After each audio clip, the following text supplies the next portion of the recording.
Broadcasting live from WOYK's downtown York studios inside Wellspan Park, here's Gary Sutton.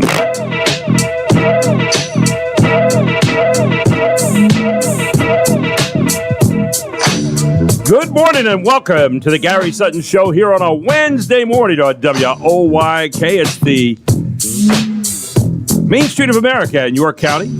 Brought to you by Barley Snyder Law Firm, innovative solutions legally for your business and individuals. We are a law firm for today's business world. Barley.com is their website. We'll be talking more about them throughout the course of the show. So glad to have them as a presenting sponsor here on the Gary Sutton Show on a Wednesday morning, where it is 6:05 a.m. and 48 degrees on Brooks Robinson Plaza, right here at Wellspan Park. Mark McKenzie is here this morning. I am Gary Sutton, and glad you took time out to join us here today. You can check out our podcast, by the way. We have up at Just a Voice on Main Street on YouTube, and also our WOYK on YouTube podcast every day, which is basically a replay of our program audibly, and you can hear that each and every day. Don't forget, you can text us during the course of the show at 833-478-4729. That's 833-478-4729. Would love to hear from you today. How many books do you read a year? Today is World Book Day, and we want to know how many books you read a year. And is reading books important to you? As a second follow-up question on that. Just a simple question today. Not a lot of thought required. Normally, I have lunch at Yanni's every Wednesday at 12. Today, I will not, because I've got a meeting today at 12 o'clock, so I will not be there. But that doesn't mean you can't be there. 310 Town Center Drive at West Manchester Town Center. The best in Mediterranean food, ladies and gentlemen, including the world's best gyros, I think. I'm just declaring that myself. We'll talk to John Palasopoulos later on this morning about that. He is Yanni, and we'll talk a little bit about that and some of the fare that they have out there today, food that is. You can also check out YorkRevolution.com for your ticket packages. Man, it's getting exciting, Mark. We're getting closer and closer to opening day, coming up less than a week away now, April 29th. So we're excited about that. I'm a little tingly already. I'll be doing the opening game with Daryl on that, and we'll be back together again doing play-by-play, and I'll be the color analyst, by the way. The color analyst. A little excited. A little excited. Are you nervous? No, I'm not. I've done it before. I mean, we did it starting out, but that was, now I wasn't until now. Now I am. Goodness gracious, I'm thinking about it. No, I did it back starting in 2007 to 2009 with Daryl, and it'll be fun coming back now, 14 years later, or 16 years later. Yes, 16 years later after having done it then, and I enjoyed it. I'm looking forward to doing it, and I've already had a chance to see the team, and they look pretty good. They look pretty good. I'm impressed with the hitting ability. Do you have a catchphrase? I don't. No, I don't yet. I'm sure I will by then. I'll come up with something. Yes. That'll morph into a memorable thing that people... would it be for a home run? Yeah. Back. No, I don't do any of that. It's a way back. I always liked the guy on Major League. Who was that? Bob Uecker. And I always thought that when someone says way back, and if you're on the radio and you're listening to that, it really does give you a sense of anticipation. And then someone says, "Oh, it's caught right in front of the fence." You go, come on, you can't use way back if it's not going to be a homer. Anyway, today we have Michael Gear on at 6:35. He met a guy in Maryland last year, a father who had a concern for his son, and he said it could be shared by us all. And I'm waiting to hear what Michael has to talk about on that subject this morning. Jeffrey Coleman in at 7:05 today to talk about the topsy-turvy world of politics and how maybe we yearn for getting back to a little bit of normalcy where someone's not suing someone on a given day, or maybe we have some deals, or maybe we just kind of calm down for a day. We'll see about that. John from Yanni's will join us this morning at 7:24 to talk a little bit about what they have going on at Yanni's today. Tim Barker, the District Attorney of York County, this is Reentry Month. The Reentry Coalition and Dave Sunny's Reentry Coalition team. Reentry is reentry back into society after you serve time in prison, and what all goes into that. And then we'll have Ryan Fox at 8:05 today. Speaking of topsy-turvy world, how about economics? Markets were up yesterday over 1,000 on word that we might be coming to a deal with China although no specifics on that yet, but some good news there, and the market's just reacting daily. And then Steve Shetter at 822 about the pests that infest your house. I like that, the pests that infest your house, and what we can do about that. He is the head of TES, the Total Exterminating Services, just for pests, by the way. And Julie Wheeler at 8:35 this morning. We'll get into some pertinent topics here for the county. So we have a loaded show today, Mark, to say the least. You said it was World Book Day? I thought I said it was World Book Day. Yeah. Yes. Is it just United Trivia States question. No. Okay. No, not at all. Yeah, okay. What is the best-selling copyrighted book of all time? The Bible. It is not. Oh. Well, see, the Bible's not copyrighted. Oh, it's not copyrighted? No. Okay. All right. So now we have to shift your frame of reference for man. the best-selling copyrighted book of all time. And it's kind of surprising, I think. War and Peace. No. Okay. I don't know. No. I'm just... Now, see, I'm surprised that as a former educator, you wouldn't have said instantly The Primer. Webster's Dictionary. Webster Dictionary. Okay. Yeah. It's number 2. I'd say I wasn't focused in that direction this morning. I was just, wandering. Yeah. It's number 2. So Okay. there's one other book. One other that's book. above it. Allegedly. Oh. I will just add that. Allegedly. Sounds like you have some doubt about this. I don't know why this would be. Okay. I just, not that it wouldn't be like on a top-selling list. Right. But the world record for best-selling copyrighted book of all time. Go ahead. Maybe it's because, the others, like you mentioned, War and Peace, they're not copyrighted. Yeah. So, or maybe they were, but they it ends. I don't know. The answer is the Guinness Book of World Records. Really? See, I had the same thing. Yeah. That's not a book. To me, that's not a book. That's a collection, an anthology, if you will. Ah, How you like that? I could be swayed with Yeah, that argument. I could make an argument on that. In fact, I just did. But Yeah. No, I could agree with that. Yeah, I mean, I not that the Guinness Book of World Records is not a cool thing, but it's overstated. It's well. well, people make up categories and then they go out Yes. and they do something That's and say, exactly "Oh, look, right. I'm number one in this." Well, you made That's it up, it. you dummy. It's just Well, it is Administrative Professionals Day, okay. which is also We have none of those in here. better known as Secretary's Day. Is that what that is? Administrative professional. That's what it used to be, So- and then now it's been morphed into okay, we have administrative professionals. we learned a new big word, so we have to use that. Okay, got it. It is, interestingly, I found this out from a friend of mine, that on this date, Shakespeare was born and also Shakespeare died On the same day. on the same day. Well, that's pretty cool. Well, on the same date. Yeah. Wait. Yeah. No, You no. think there was somebody there the day before going, "Come on, you can make it"? So that's why it is Talk Like Shakespeare Day. Oh, So at some point, alas, poor York. Yes. Strike. that's it. Oh, I'm joking. Yeah, just What is the what's the one where the slings and arrows of outrageous fortune? read this fortune. Yes. Yes. Give me liberty, give me death. That was the wrong one. To be or not to be That is the question. the question. Anyway, I want to come back to this. Wait a second. Okay, we got you 3 got more something days. else here? Oh, We got okay. 3 more days. 3 more days. It is Lover's Day. Oh, okay. It is Movie Theater Day. That's every Yeah. day for you potentially. Yeah. Potentially, yes. I did see a movie that I want to. I heard about it.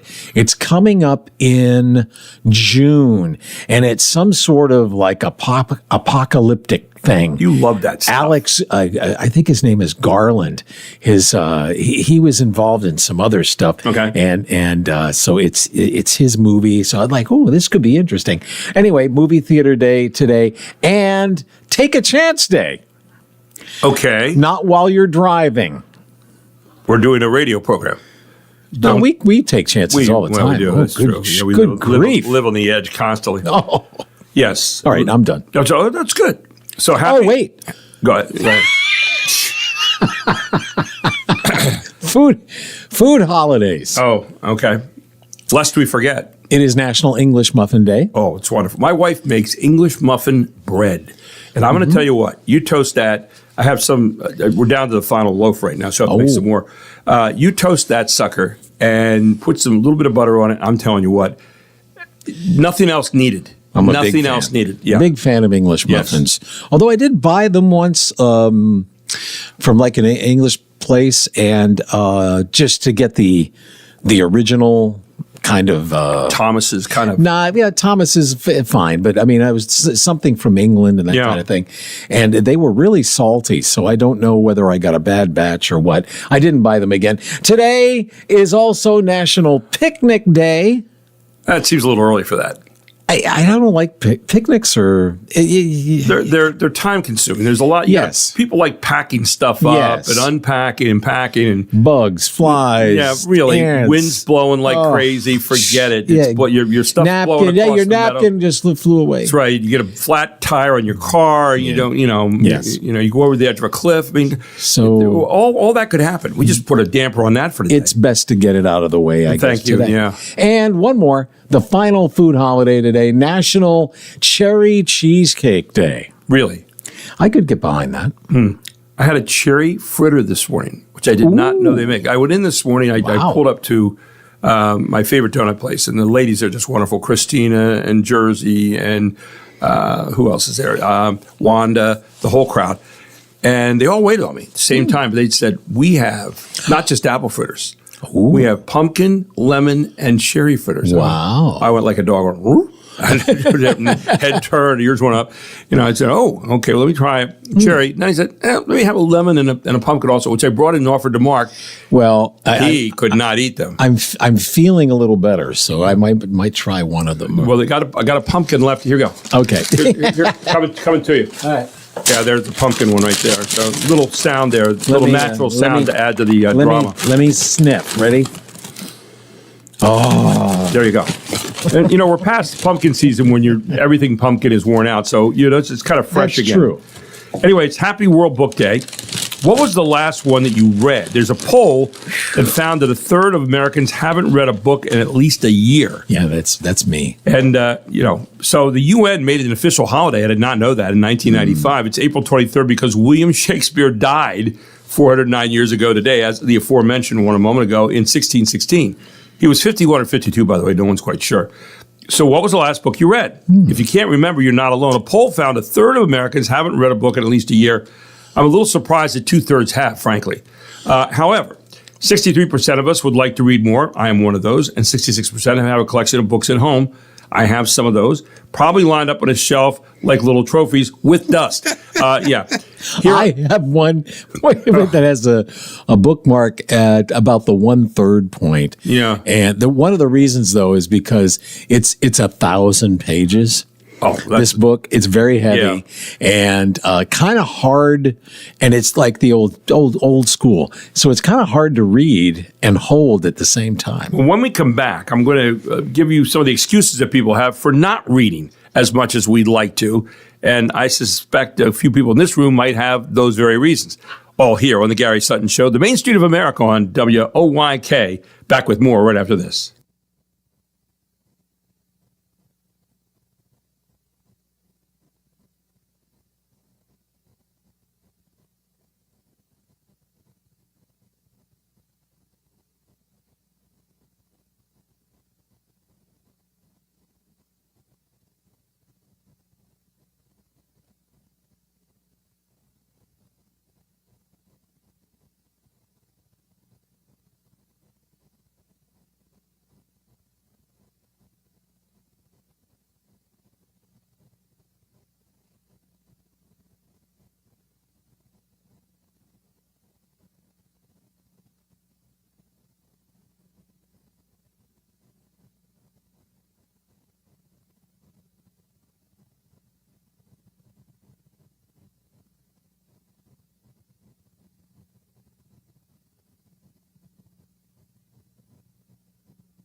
There's never been a better taste. There's never been a better Coke. Introducing the greatest taste discovery in 100 years.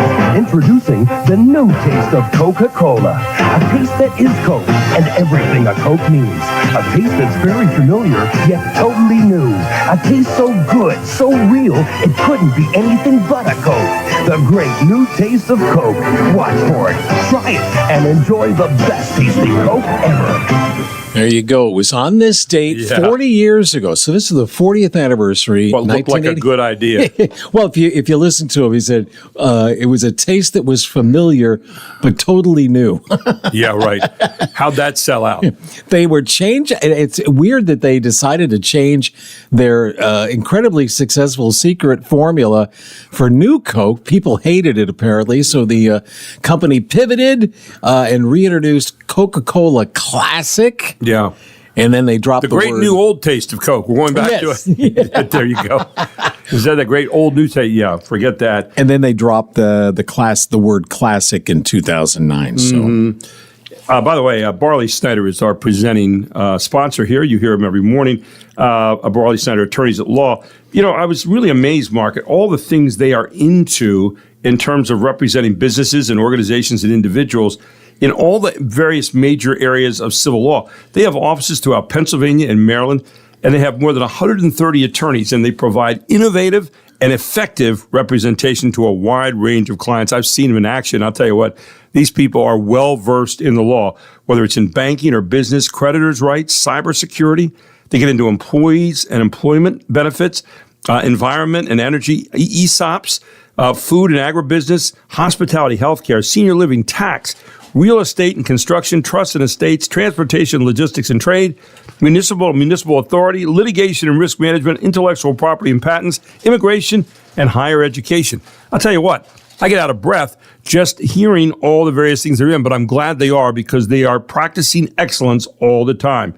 Their clients benefit from having available to them in one law firm the wide range of knowledge and experience represented among their practice areas. We've got Barley Snyder right here in York, ladies and gentlemen, 100 East Market Street in York, PA, 17401. And you can call them today at 717-846-8888.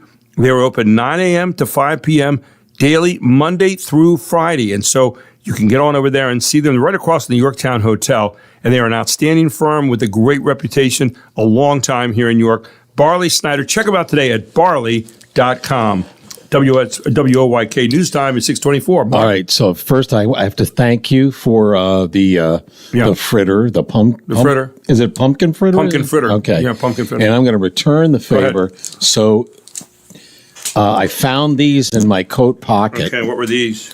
You have to read it. Can you read it? I don't. A bunny thing. Ghirardelli milk chocolate. Caramel. Yeah. Thank you. And another one just rained down on me.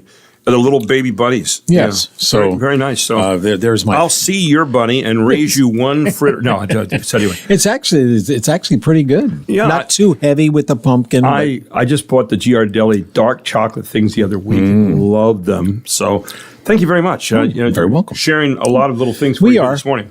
Although it's definitely, in the old studios, we had a window between us. So yes. Now we have to throw stuff. Well, now we can. Anyway, I wanted to come back to the book, book thing here because we were talking about that. Here are the top 5 excuses for not reading as much as we'd like to, and see if you fit into one of these areas. Okay. This is the biggest one. 43% said, I don't have enough time because of other life activities. Oh, no, that's not it. Yeah. I'm just lazy. I do have enough time, yeah. Let me see where the lazy one is. That's not in there. Here. I prefer other forms of entertainment. That's what's going to happen. What's going to happen is I could sit on the couch with this book or involve myself, do some work. Exactly. Yeah. Engage. Yes, exactly. The brain and all that. Or Game of Thrones reruns. Pick up even something even less, something that doesn't mean anything at all. I mean, just I've been watching. Looking at your fly swatter. The Studio, which is on Apple TV. Okay. And it's a comedy thing. It's vile and filthy, but I have no doubts that it's grounded in what Hollywood is totally like. Okay. But it is pretty funny. So, all right. But I mean, that kind of thing is not going to change my life. A book might. It could be. You could become a literary agent later on. Maybe go out and I don't know. Well, this, read to other Yes. people at book sittings and signings. Like Jim McClure. to be, Right. or not to be.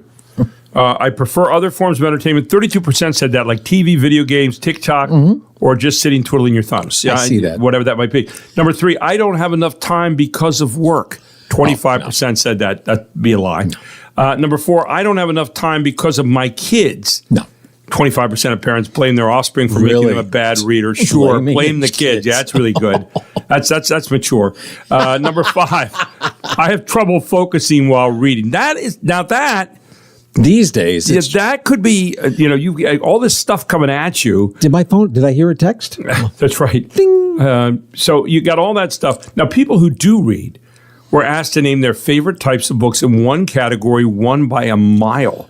Oh, 37% listed history? thriller or crime. Oh. Or mystery as a favorite genre. Yeah. Historical nonfiction was next at 24. That's my favorite area. me too. Yeah, I like that. The rest of the top 5 are, and this is my other favorite area, biographies, 21%, historical fiction, which I also like, by the way, 21%, and fantasy. I get enough of that at work. And that's 20%. Sci-fi, self-help, and romance also made the top 10. Interesting. My wife has become a reader here of late. She sits in the evening and reads stuff, but then she also reads Facebook. She goes up and down and Facebook. She knows it's everything. not quite the same, though, is it? No, it's not. But yeah. So I just thought it might be interesting about was. books today. And Yes. yeah. I feel even more inadequate than I did before. Yeah. Thanks. Now, here you go. I also found this. The top 5 books that would get Gen Z reading again. Oh. How about Harry Potter and the Goblet of Adderall? Okay, that might be a thing. If the book were written, it might, Right. yeah, where the Wild Things content create. I don't know. Oh, the places you'll vape would maybe get them. That would be a good title for a book that might get the Gen Zs going. How to make eye contact and influence people. Yeah, really. Yeah.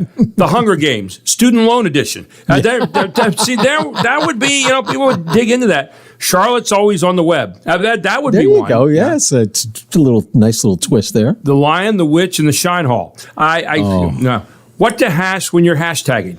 That would be a great book to read, right? The TikToker's Guide to the Galaxy. Yes. And finally, Jonathan Livingston Chalamet. So there would be the ones that you might get them going for Gen Z to want to read a book again, right? Yes.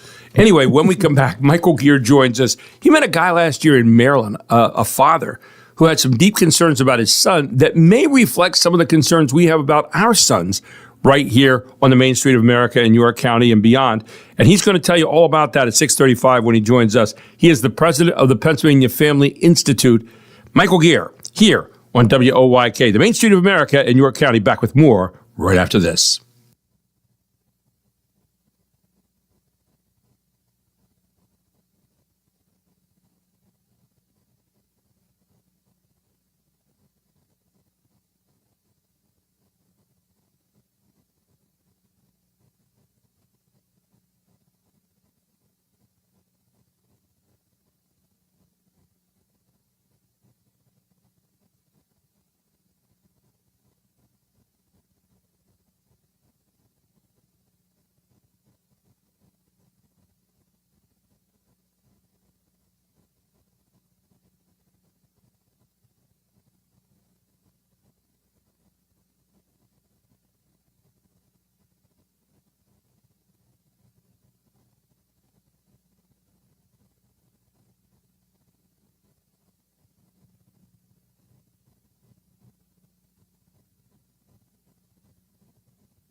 What did you think? Welcome back to the Gary Sutton Show on the Main Street of America. Today is not. It's normally program music day, like TV TV shows. Yes. Today, though, it's game shows, right? Does this sound familiar? Wheel of Fortune. There you go. Yeah, it's kind of easy. Yeah. Yeah, I thought we would start off with the, one of the more famous ones. Yeah, and, ease people into it. Although, obviously. I hate Wheel of Fortune. Well, I'm not a big fan. I'm not a big fan of really any of the game shows, although I got a car out of one of them. Yes. Price is Right. Right. So, because my mom won on Price is Right, and I got a car. Yeah. A new car. Yeah, but anyway, yeah. I see. I like Jeopardy. Jeopardy's good because, you have to think, you really have to think through it a little bit. I don't want to figure out sentences. I don't want to figure out little phrases. And, that's stupid. But I like Jeopardy because they actually have some real things on there. It's kind of like trivia, and I love that kind of stuff. So there you go. Anyway, we welcome in this morning Michael Gear, president of the Pennsylvania Family Institute. Good morning, Michael. How are you? I'm doing well. Talking about game shows, the former leader of the Commonwealth Foundation, Henry Olson, actually won $250,000 on Who Wants to Be a Millionaire. So really? Well, that was kind of exciting. Henry was a good impressive. guy. Have you ever? Are you a game show fan, Michael? Do you ever watch game shows at all? I mean, you're working most of the time, but no, I'm pretty much with you. I would never want to buy a vowel, for example, and So. I don't even know how I go about doing that. So I just, I thought, my mom and dad were on The Price is Right. They went to California, and my dad had always said he wanted to go see The Price is Right, and so my mother got tickets. And they got in, and then she got invited down to the stage and went down and got up on the stage. And they did this one where they have like 4 or 5 little cards, and you have to pick out how much something costs. And my mom's looking down at the audience. My dad's giving her the numbers. And they put them in, and she won a brand new car. And they got home that year. My father passed away, and my mother needed to do something with the card, and she gave me the car. So it was, but she also won $600 worth of crystal, and she won like 3 vacations, or she was up for the big showcase or something at the end, and 3 vacations. And she said, fortunately, I lost because you have to use them all in the same year, and the taxes you pay on them are ridiculous. So that's what I was just going to ask. I always wondered about what kind of taxes you end up paying. Oh, yeah, not good, not good. She was worried. She said, I was so glad I lost. She said, I was glad I didn't get that one. Anyway, hey, you wrote me a really intriguing text, and you talked about a dinner that you were at last fall that was sponsored by the Maryland Family Institute, and you talked about meeting a father who really kind of struck you because he talked about the concern for his young son that might be shared by parents who are listening this morning. So I wanted to get into that this morning if you could. Yeah, his name is Jeff Roman. He and his wife Svetlana, part of the reason I got in a conversation with him. Now, he had a part to play in this dinner that I attended and told his story to everybody there, but I chatted with him as well because he lived in the same town where I grew up in Potomac, Maryland, in Washington, D.C. suburbs, and he chose to live there because of the reputation of the school district, which is countywide, Montgomery County Schools, and the particular schools there in the Potomac area. So he had a son in elementary school and in I forget which grade. I think it was 2nd or 3rd grade that he was in the school district there. And the Montgomery County School District, the beginning of the 2022 school year, announced that they were going to be, as part of the curriculum in the English language classes in the elementary schools there, be presenting books and materials that deal with things like gender transition, queer theory. I don't know that they expressed it that explicitly to the parents, but they also, as part of that, with the books and curriculum that was going to be infused into the school curriculum all the way through the elementary school grades, they also told parents that they would have the opportunity to opt out if they didn't want their kids to be exposed to that material. And in short order, though, the school district decided, Montgomery County Schools decided, no, there's not going to be any opt-out at all, despite the Maryland law that says there needs to be opt-out in these sorts of things. Most states, including Pennsylvania, have opt-out for sexually explicit materials or sexual subjects that parents object to related to that. But the Montgomery County school system dug in their heels and said they were going to not allow parental opt-out. And some of the books, one of the books that was presented to preschoolers, for example, was called Pride Puppy, and as part of it, they were supposed to identify drag queens in leather and underwear. Another book talked about kids, that teaching them about having preferred pronouns and what does non-binary mean. All sorts of things that many parents just simply objected to, and there were so many people that opted out that then the school district decided, well, okay, no more opt-out. Huh. I look at this. Now, I haven't been a teacher for 25 years, and it's been about 25 years since I taught, actually. But I think back to when I taught history, and the people around me that taught their various subjects, we didn't think about teaching all of this kind of stuff. Now, obviously, there's a much more proliferation now in terms of the subject matter every day, but I'm wondering where we crossed over into teaching everything but the curriculum. It seems like we're trying to do, because, like, for example, when I taught history as it was. No one ever heard my opinion. No one knew my political persuasion. I didn't really have a strong political persuasion as it was, but nevertheless, I always wanted people to come back and say, hey, we didn't know what you thought. We just knew what the history was. Whatever happened to math or teaching English or whatever happened to just teaching the classics or teaching various things and letting parents have that other area to deal with as they might in society. Your thoughts on that? Well, I think what has happened is that there's a particular ideology that is being promoted in the school systems, and when you look at the academic achievement in these last measurements here in Pennsylvania and nationally, the schools are honestly failing. Children are failing in terms of learning English, learning math, writing, all of those sorts of things that we come to expect or have always expected schools to transmit and to convey, and yet then we are seeing epidemic levels of things like gender transition and gender confusion and all of those things. And the schools can be effective at promoting ideology and promoting the way people think, and they're apparently being very effective in those kinds of things that are sort of social contagions. It's not just the schools, but and then not doing the kinds of things that you were wanting to convey to your students. So this family, Jeff, the Roman family, and a number of other families in Montgomery County ended up filing a lawsuit against the school district, the Montgomery County Schools, and that case wound its way all the way to the United States Supreme Court, and the oral arguments were heard yesterday. And it was very interesting to listen to some of the arguments and the lawyer for the Montgomery County School District trying to explain away why they don't allow for the parental opt-out. It basically said we had so many kids that were not showing up for class that it made it untenable. Did they ever think that maybe many parents didn't want this to be taught?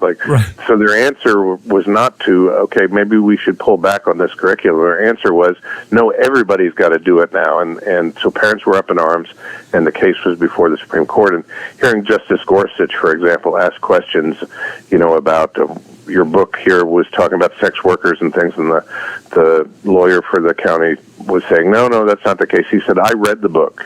He and a number of justices had read and looked at the books and understood. As a matter of fact, several of the justices, or at least a couple of them, actually have their kids and live in Montgomery County. So it was kind of came home to roost for the lawyer there as these questions were being asked of them. It's amazing, again, the idea that someone is so close-minded as if to say, well, this stuff isn't really popular. Maybe it's not appropriate. Maybe parents don't think it's appropriate, so people aren't showing up.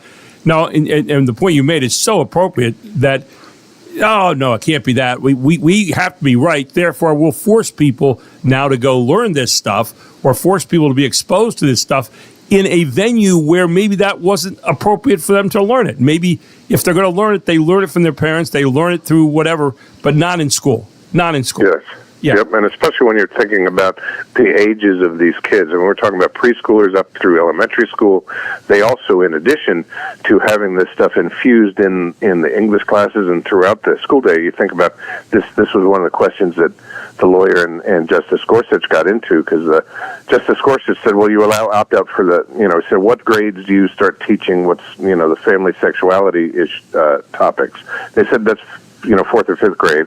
He said, then people can opt out of that. He said, yes. And he said, well, what about this other stuff? It's infused in English. He said, well, it's not really infused in English. In like second grade, throughout the school day, you talk about these kind of topics. One teacher in the classroom. And Justice Gorsuch said, yeah, I know. I went to second grade. I know how that is. But, you still are infusing this, presenting this ideology across the board, and it's no surprise that parents object to it. Well, and part of it to me as a former educator, it's going away from the discipline of teaching. You teach topic matter, you teach subject matter. And again, maybe this is being taught in colleges now. Maybe this is supposedly part of the agenda. I get it.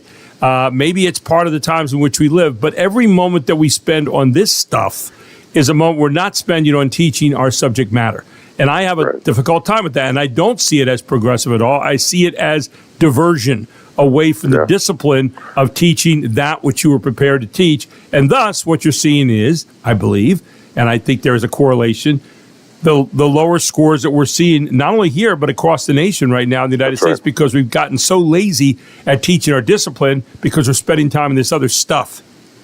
I agree with you. And the other part of it is the snubbing the nose at the notion of parental options, parental choice, and that kind of situation is just awful to see. I mean, the Latin term, one of the Latin terms that probably many Americans know, not too many Latin terms, but this one they know. In loco parentis, the schools are there sort of in partnership with the parents. They're operating sort of, to serve the parents, and yet when they have this kind of, no, you don't have a say in something as sensitive as these issues that most parents would say, that's not appropriate for kids at that age. That's maybe not appropriate at all, some of this ideology. And yet the school district pressed ahead and said, no, this is what we're going to do. And a lot of people, listening here or around Pennsylvania, around the nation, might say, well, yeah, that happens in liberal places like Montgomery County and Loudoun County, Virginia and stuff. No, this kind of thing is happening in other places as well. It may be infused in curriculum, and the parents haven't been notified at all. We've seen places and laws in places like California and elsewhere where, teachers are allowed to and promote, they hide, let's say, a gender transition, a child who comes into class and says, I want to dress as a girl who says, I want to dress as a boy, or vice versa, or use this name instead of that name, and they hide that from the parents. That's not the role that schools should be playing. They should be partners with parents, not the opposite. Should be reinforcing what parents have at home. And, again, as you mentioned, I think one of the things that I look at is, if this is such a popular thing, if you were sure this is such a popular thing with all the members of the community who you represent, why not put it out there and be transparent and say, here we go, this is what we're doing. And you hear the parents say, God bless you. No, it's not happening that way. The reason that you hide it is because you know that most people don't buy it, and that's a problem. And that's one of the things we're going through, I think, right now in the country. Final thoughts on this morning, Michael? Well, and then what happens in that situation is then the folks in the school administrations that support this kind of stuff that they're teaching in the schools will say, well, we just know better than parents, and parents are actually enemies of the kids, and if the parents found out, they're going to hurt them and things. And so there becomes this polarization and bifurcation of the relationship that should be between schools and parents that's a mutually beneficial relationship, and ends up being enemies, and that's why they end up at the United States Supreme Court. Yeah, you're working to educate the child to be the very best citizen the community can be, and that's supposed to be a joint effort in loco parentis, reinforce what the parents are teaching at home. Michael, appreciate the insights this morning and recalling the story. I think it's good, and taking a look at that Supreme Court case from yesterday. We'll see how that all comes down in the long run. Thank you, my friend. People can check you out at pafamily.org. Great place to go to find out all the things that the Pennsylvania Family Institute is dealing with. And Michael, have a great rest of the week. We'll talk to you next week. Thank you, Gary. Thank you, my friend. Take care. Michael Gear, right here on the Gary Sutton Show on WOYK. We'll take a break. We'll come back with more right after this.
know this one.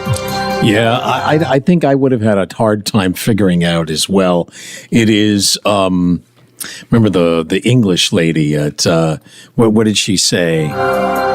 You are the weakest link. Yeah. That's a game show, right? Yeah, I guess. Yeah. Also tears down your self-esteem. Yeah, thanks for telling me that. I feel great this morning. Let's start a brand new day. Yeah, the weakest link. My. I do remember the show, though. It was It wasn't too bad. I enjoyed it. Link. Yes, very nice. Okay, so let's see. What do we? We have some news under the radar coming up here. That's what we're going to do. That's what we're doing. I kind of forgot. You're Mark. I'm Gary. Yeah. Let's do. Are Americans charitable? I think so. I think we're very charitable. Yeah. Okay.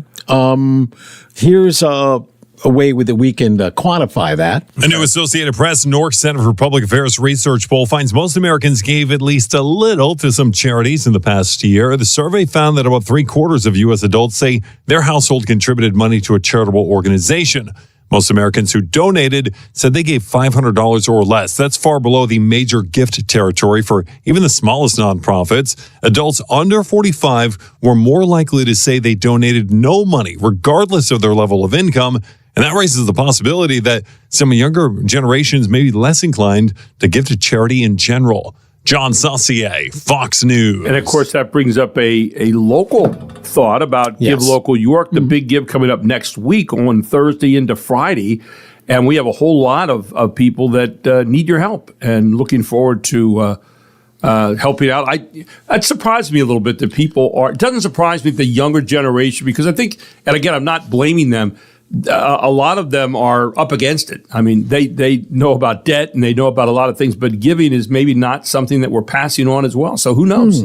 But those are interesting numbers there. Well, let's talk about saving some money so that you could give it. Saving you money, I'm Hillary Barsky. They say never assume, and when it comes to retirement, there are some assumptions that could hurt you. According to Morningstar, some of them include stock and bond market returns will always be robust. Yes, there are times when long-term gains have been very strong, but there have been stretches when that's not the case. It's recommended that you lower your market return projections and your planned withdrawal rate. Morningstar research found that 3.7% is a safe starting withdrawal percentage on a balanced portfolio over 30 years. And don't assume that inflation will be muted. Use longer-term inflation numbers to help guide planning decisions with 3% a reasonable starting point. Another assumption, you'll work past 65. Some people leave the workforce earlier than planned due to health, unemployment, or physical demands of the job. And don't assume that you'll be receiving an inheritance. Many adult children can overspend and undersave during their peak earning years, thinking they may receive a windfall, but sometimes that's not the case. Saving you money, Hillary Barsky, Fox News.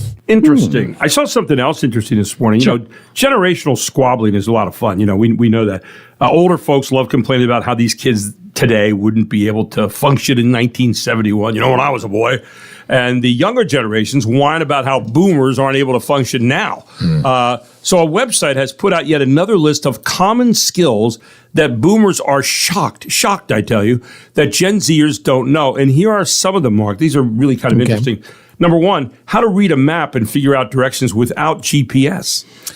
That's a good point. Yeah. For most of these, there's a clear flip side. Liam, can you show me again how I get the directions to your baseball game to go on my car's computer, please? Yeah. Here's one. How to address a piece of mail. Some kids, Generation Z, don't know how to address a piece of mail. How to unclog a toilet using a plunger. That's always fun. Yes. Yeah. Which side do I use? Right, yeah. The stick's not working. No. And how to tell time on this is what I taught my daughter earlier. It scared the heck out of me. How to tell time on a clock with hands. Think about that. My daughter, at a very early age, one day we were looking at that. I said, "What time is it?" She goes, "I'm not sure." There wasn't a digital clock in the kitchen. And I said, "Have a seat. We're going to chat." And we did. And how to count correct change. I see a lot of that. Yeah. How to type on an actual keyboard. How to mend clothes and sew on buttons. How to cook. How to do basic handyman skills like simple outlet replacement, changing a light fixture, or installing a shelf on a wall. How to write a check. Well, there's not an E for most of them because they can, do all the stuff online.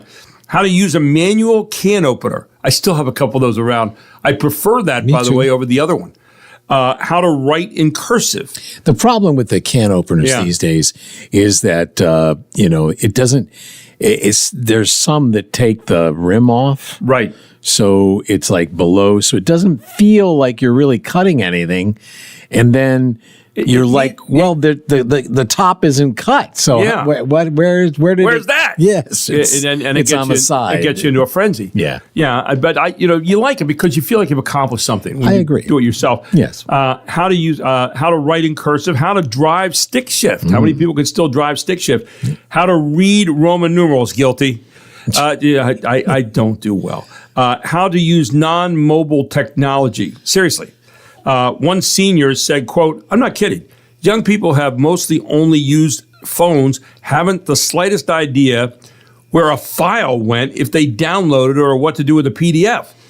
At one of my last jobs, one task was help the college interns with their work computers, and they don't even know Control-C and Control-V. Yes. That was one of the boomers lamenting.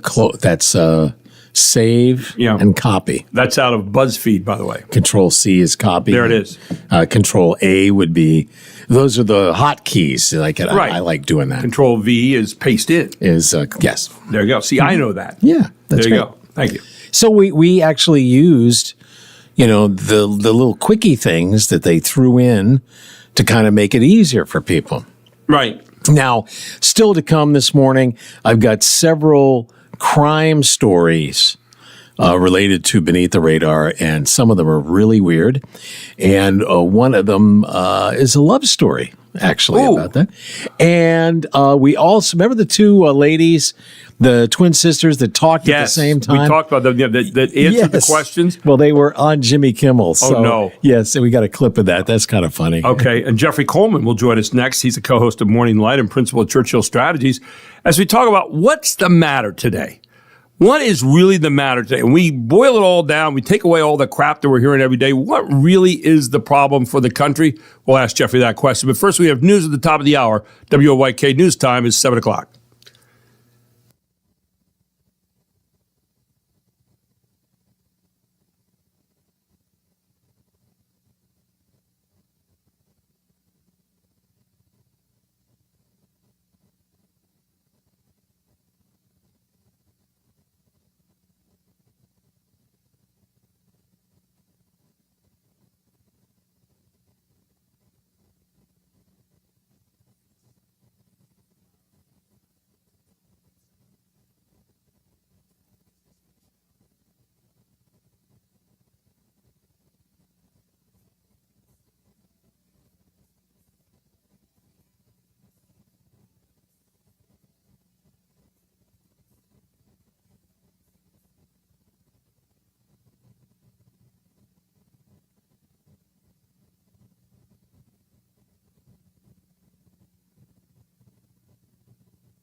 on its new home on York's only local station.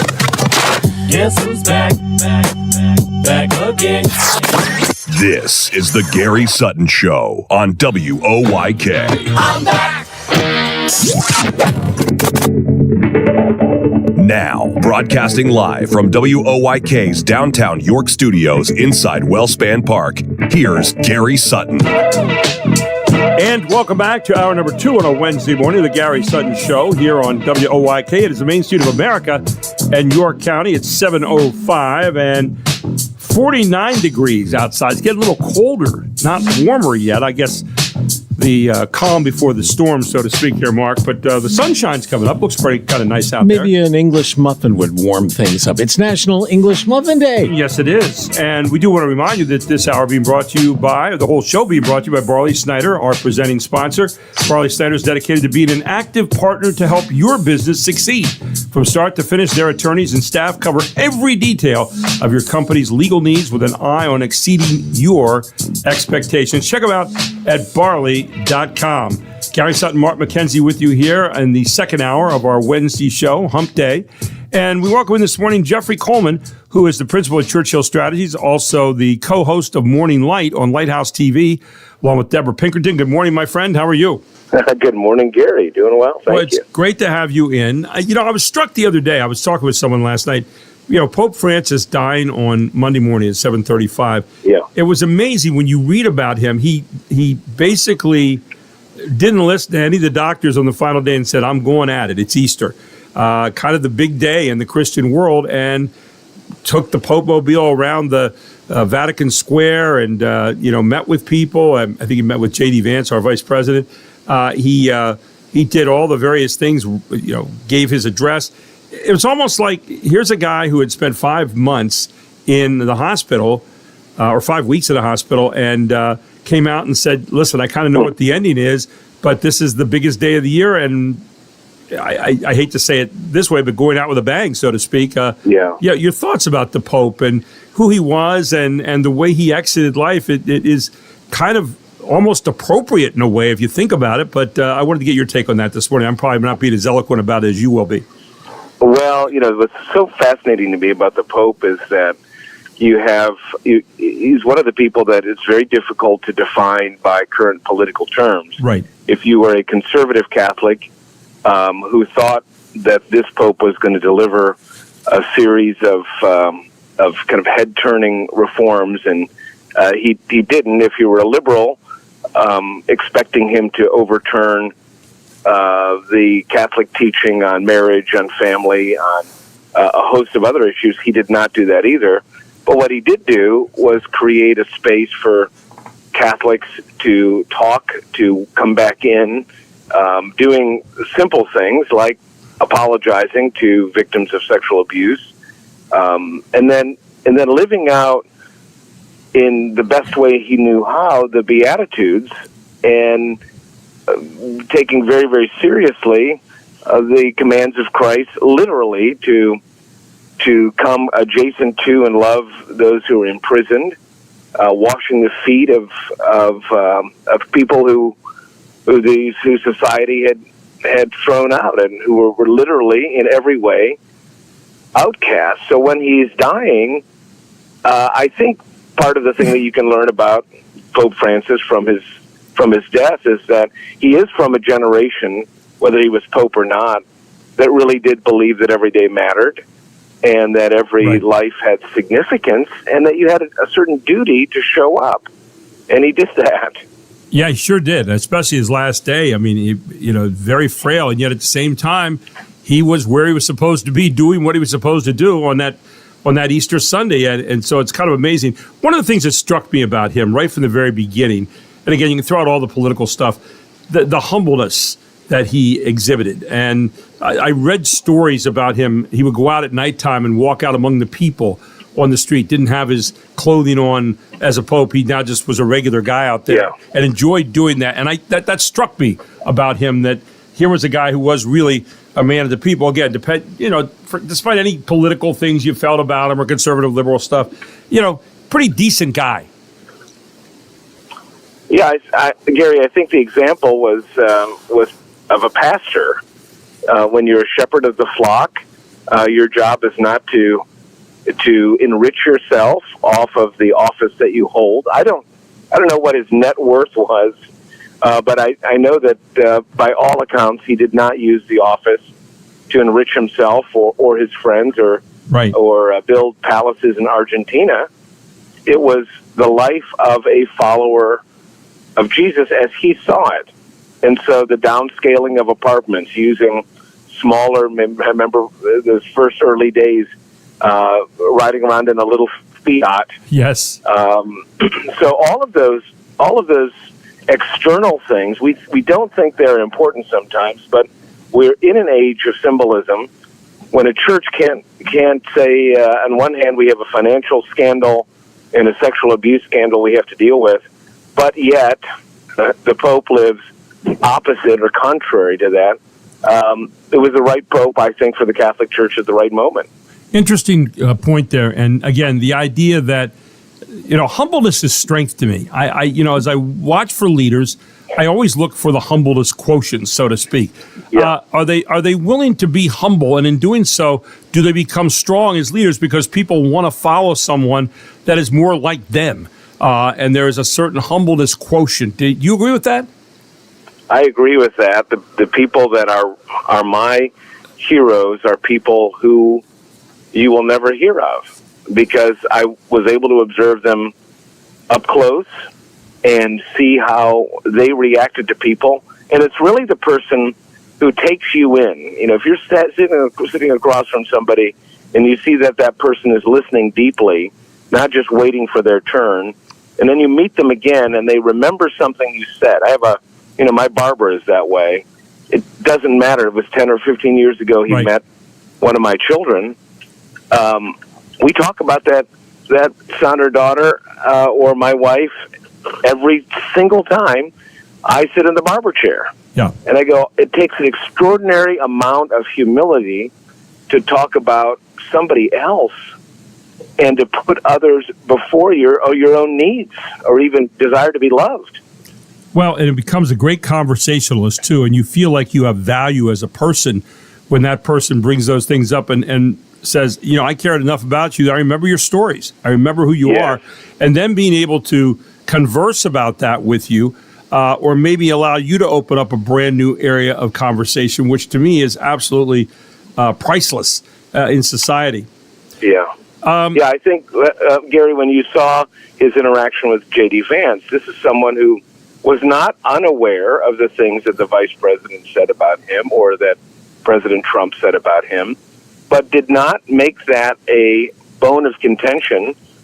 So there still was able to be dialogue, and they still were able to communicate. He was literally forgetting things without apologies being issued. Right. And that's so important. One of the things I wanted to switch gears a little bit this morning, too. Sure. The daily turmoil that we seem to be at here in the United States right now, mostly political, but the daily turmoil. And I kind of wanted to ask the question, what is really wrong in our country today? And I don't know if it's the right question to ask. But the daily turmoil, this idea that there's always something going on in every corner. It's not a 3-ring circus, it's a 30-ring circus right now around the country today. If you looked at us, I'd be under one big tent and something going on every second. Are we equipped as a people to have something going on all the time, or do we need a little respite now and then from, tariffs or DOGE or suits or the Supreme Court's this or the district court's that or this person's being deported, this person, do we need a little respite right now as the United States? What's your take on that?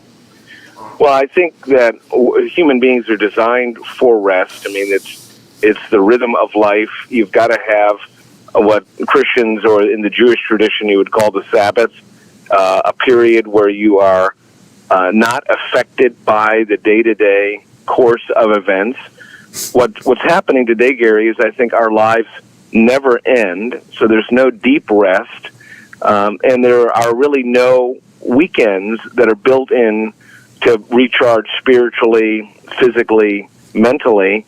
Those areas, because of the complexity of how we live now with families who you might have a couple dads or a couple moms who are working through custody issues, and and all those weekends now are taken up, or you have this extraordinary sports travel schedule, so Sundays and Saturdays are taken in.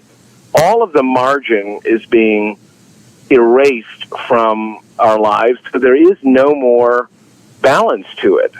And so when news comes in, Pete Hegseth said what? Yeah. The Easter Bunny at the White House did what? Right. You know, and on it goes. And the painting from President Putin, and then, I mean, it's just, there is just a nonstop flow of information. And you're right. At some point, Gary, you just have to say, I need rest, because I can't approach everything on red alert. Right, exactly. That's a great way of saying it, red alert. I used to talk to my mom about that before she passed away about 6 years ago, and she would sit and ingest news all day long. And I said, Mom, I said, I'm in the business, and I don't do that all day long. I have to walk away from it. And I go to the golf course during the day. And when I do, my phone doesn't go with me, or I go into sit down and read a book. Today is World Book Day. Or, whatever. But I will not take my phone with me if I go to my church. My phone doesn't go in with me. If I go to a restaurant, my phone doesn't go in with me. Any information I can stay away from at that moment. It's not that because you and I both have to read constantly in that regard. But by the same token, there are moments where you just have to put it down and get away from it.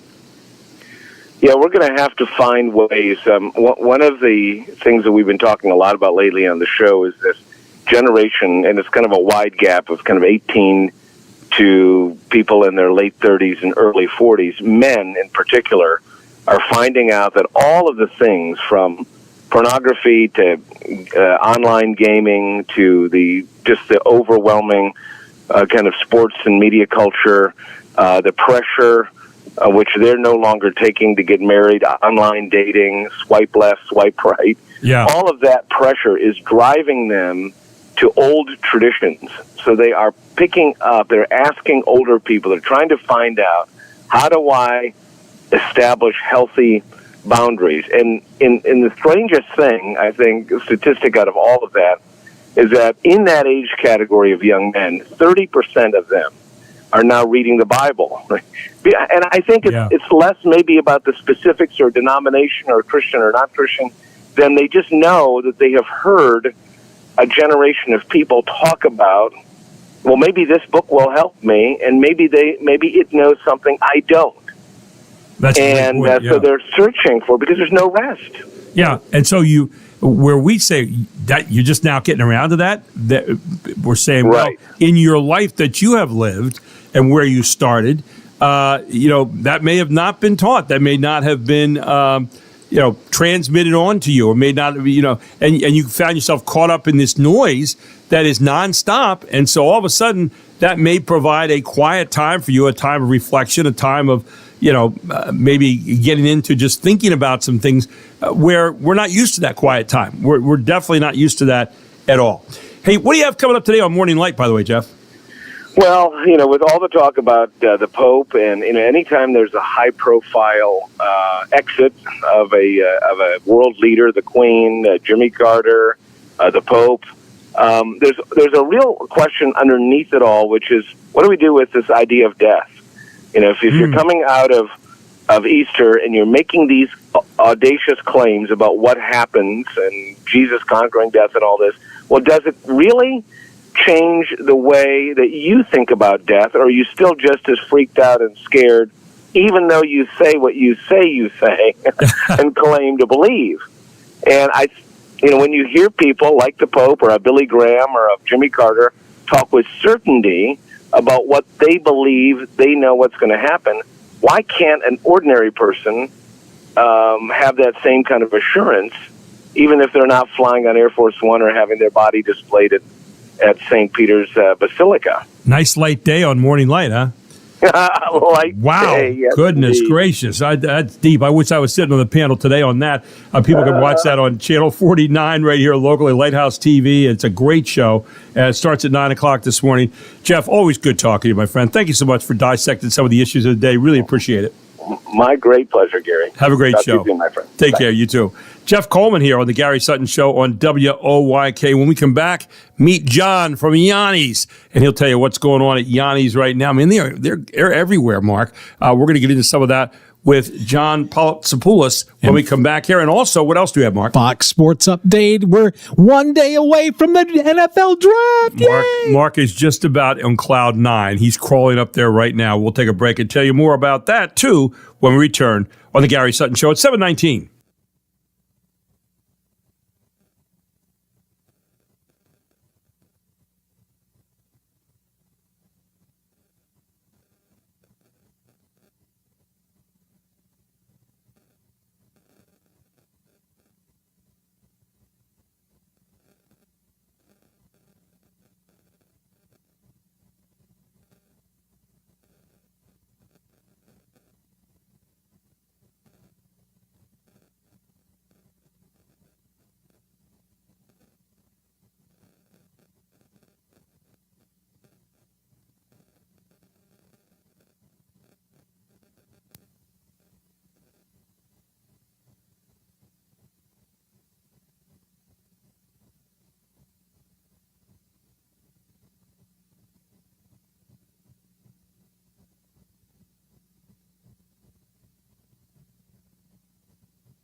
Fox Sports Update.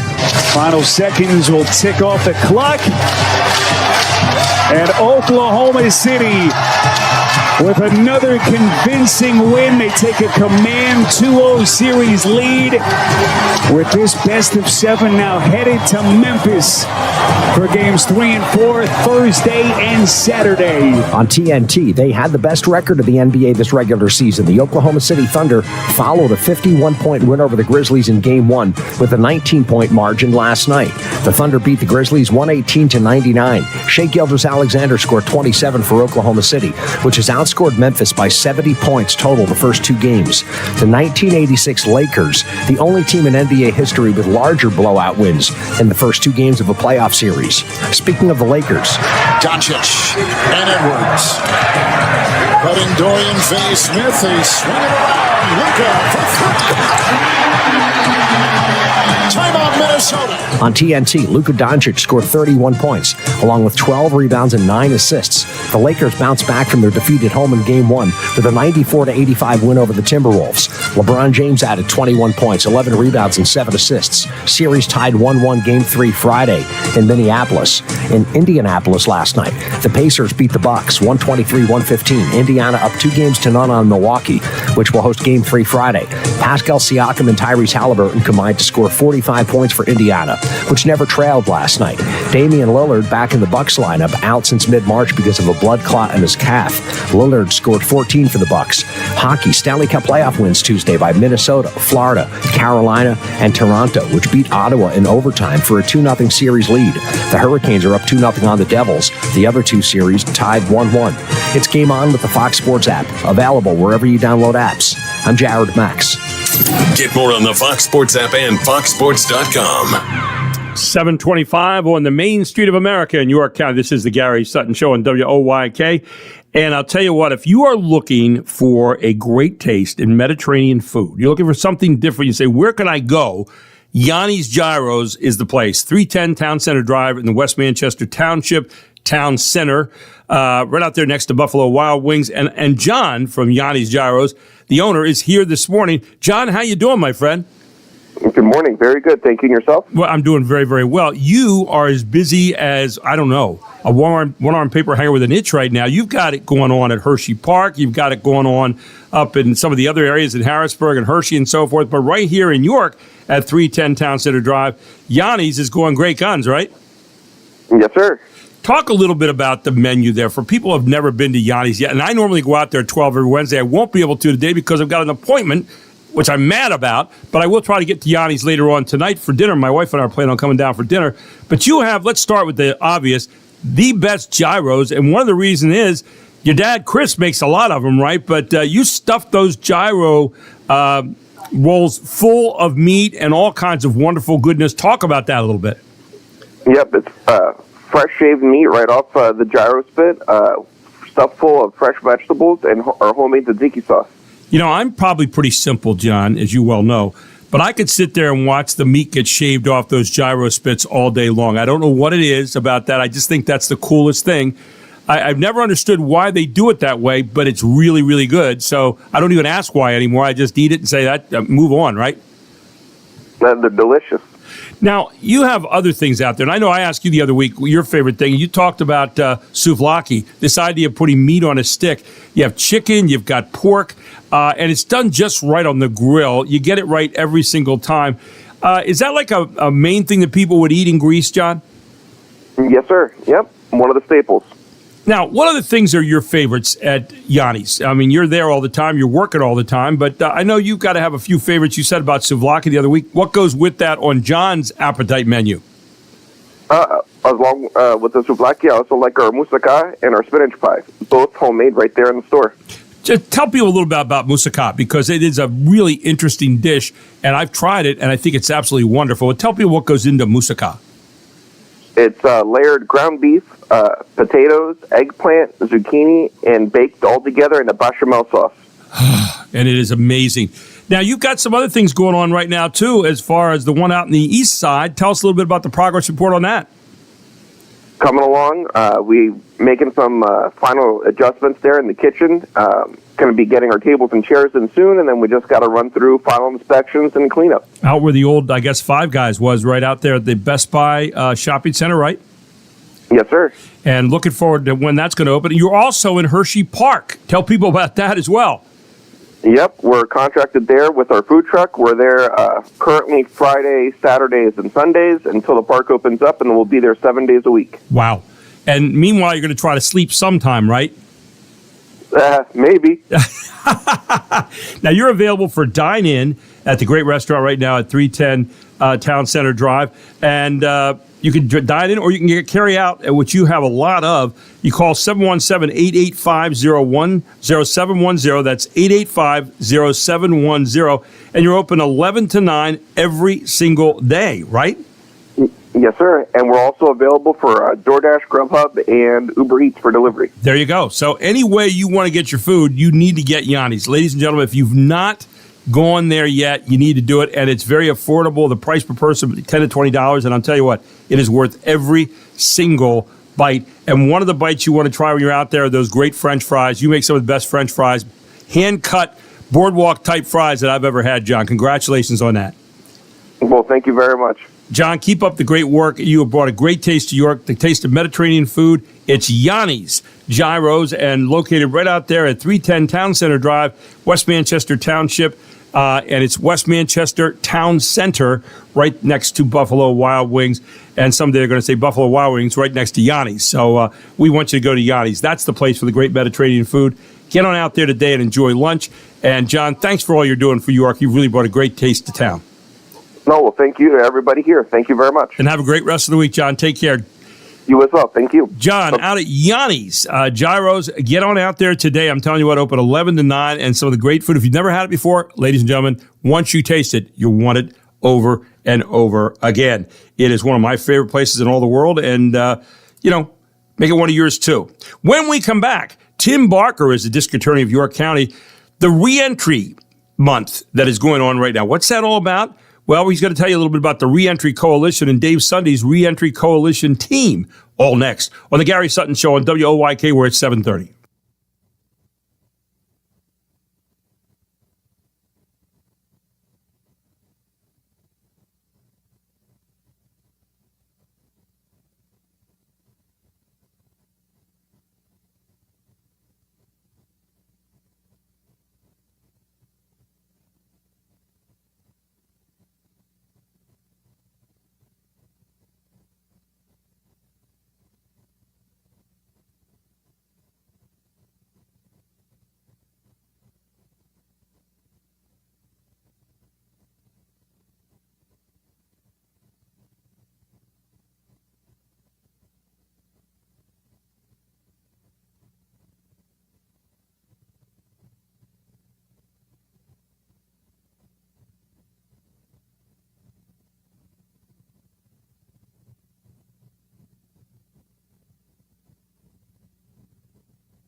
That is one of the the mainstays.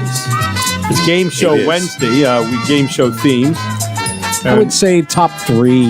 That Jeopardy and I don't know, like the match game, maybe. I don't know. Yeah, the price is right. Yes.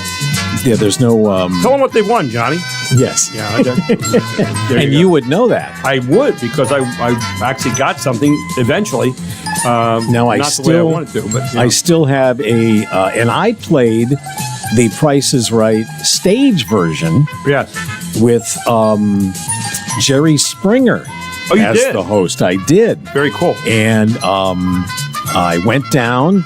My wife and I were in the audience, and I was the second person called down. Come on down, Mark. Did you run? I did. Did you run? Okay. And I'm like looking at her like, how do I play this thing? Yeah. And I got to there were like 6 of us, I think, and we were going to guess on a product. And then the one that came closest, got to play to win that product and a couple of other things. So I was like, all right, don't go crazy. If you remember on the show, even if you get it wrong, you'll be able to stay and do the next one. Right. There'll be another one. So the first one was a product I was not that familiar with the price. So I just said something. It was not right. And some other person went up on stage, and I thought, all right. Now we're good. Now I've got the jitters out of the way. To it. That's exactly right. Yeah. We're going to be playing from here on out. And then just as I had that thought in my head, I had felt a little tap on my shoulder, and it was one of the producers of the show, and they gave me a T-shirt and said, "Thank you for playing." Yeah, hit the pike. I'm like, what? Yeah. What? What? Wait a minute here. That's it? Yeah. Did they have to drag you out kicking and screaming? No, then, or- I was shocked. I was. But here's the thing. That T-shirt has gotten the most reaction from people. Conversation If starter. I wear that T-shirt, Right. almost invariably somebody during that day will say, "Hey, you Mark, on?" Yes. Were you on The Price is Right? I matter of fact, I wore it I guess 2 weeks ago. Yeah. And some guy said something to me, and I'm like, I didn't understand what he was talking about. Yeah. And then all of a sudden, I realized, he's talking about the T-shirt. Oh, I totally forgot. So. Well, I keep wearing my Ravens shirt, hoping that people say, do you play for the Ravens? Oh, really? Yeah, no one has yet. No, That hasn't not yet. happened, no. Anyway, with that, we bring in Tim Barker this morning, our district attorney of York County, who has to suffer through these kind of entries into our show. Good morning, Tim. How are you? I'm doing all right. How's it going, Gary? We're doing well. Speaking of entries, it is re-entry month, which is a really good thing. And here in York County, back in 2016, the York County Re-Entry Coalition got started, full of hope, support, and community. And you wanted to talk about that a little bit this morning, Tim. Let's have at it a little bit. Yep, sure thing. So the Reentry Coalition has been one of our most important criminal justice initiatives that we've had and developed over the last decade. And it really has grown into something unique, not only around this Commonwealth, but around this country. And let me just interrupt very quickly, because I probably did a misnomer there by not saying what reentry is. And reentry is coming out of prison and back into life here. And that's what this is all about. So excuse me for interrupting. I just wanted to make sure we define that for people that aren't familiar with that term. Oh, sure. Yeah. And it's very easy for, I'm so used to talking about reentry all the time that, it is something that is really, though, more of I'd say more of a recent concept of why we devote to trying to see what we're doing when individuals are coming out of prison and going back into society, and what we do in terms of working with individuals to become, the members of the community that we need them to become those parents to their children, to become friends and neighbors that are working with us to create a better society. There are so many individuals that have had, trauma-filled lives, that have had different things occur that lead them into the criminal justice system. And for our Reentry Coalition, we've always taken a little bit of a broader approach of really looking at, hey, it's not just about when you get incarcerated and leave prison. It really is about when you have those contacts overall with the criminal criminal justice system? What led in, and what can we do to help an individual not come back? We don't want anybody to come back into the system. We understand up front that there's a group of individuals that, unfortunately, to protect society, they must be separated and from society and incarcerated for a long period of time. But most of the individuals do not fall into that category.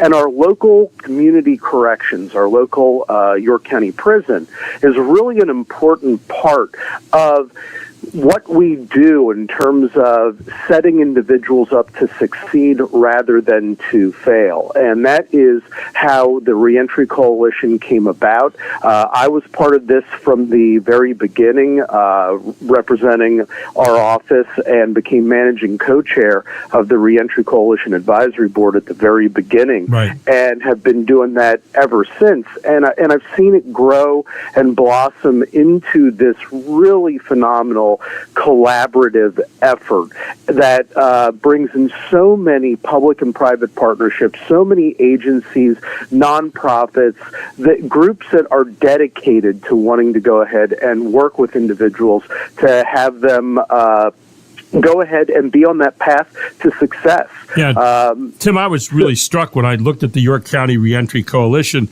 Over 100 people are involved in this, and not just people, but individuals, agencies, organizations, which kind of makes sense because, I would think for people who are re-entering society, you want to have all kinds of people and groups at your fingertips right there. And it looks like you guys have done a great job of putting that coalition together to do exactly that. I wanted to ask you a question, though.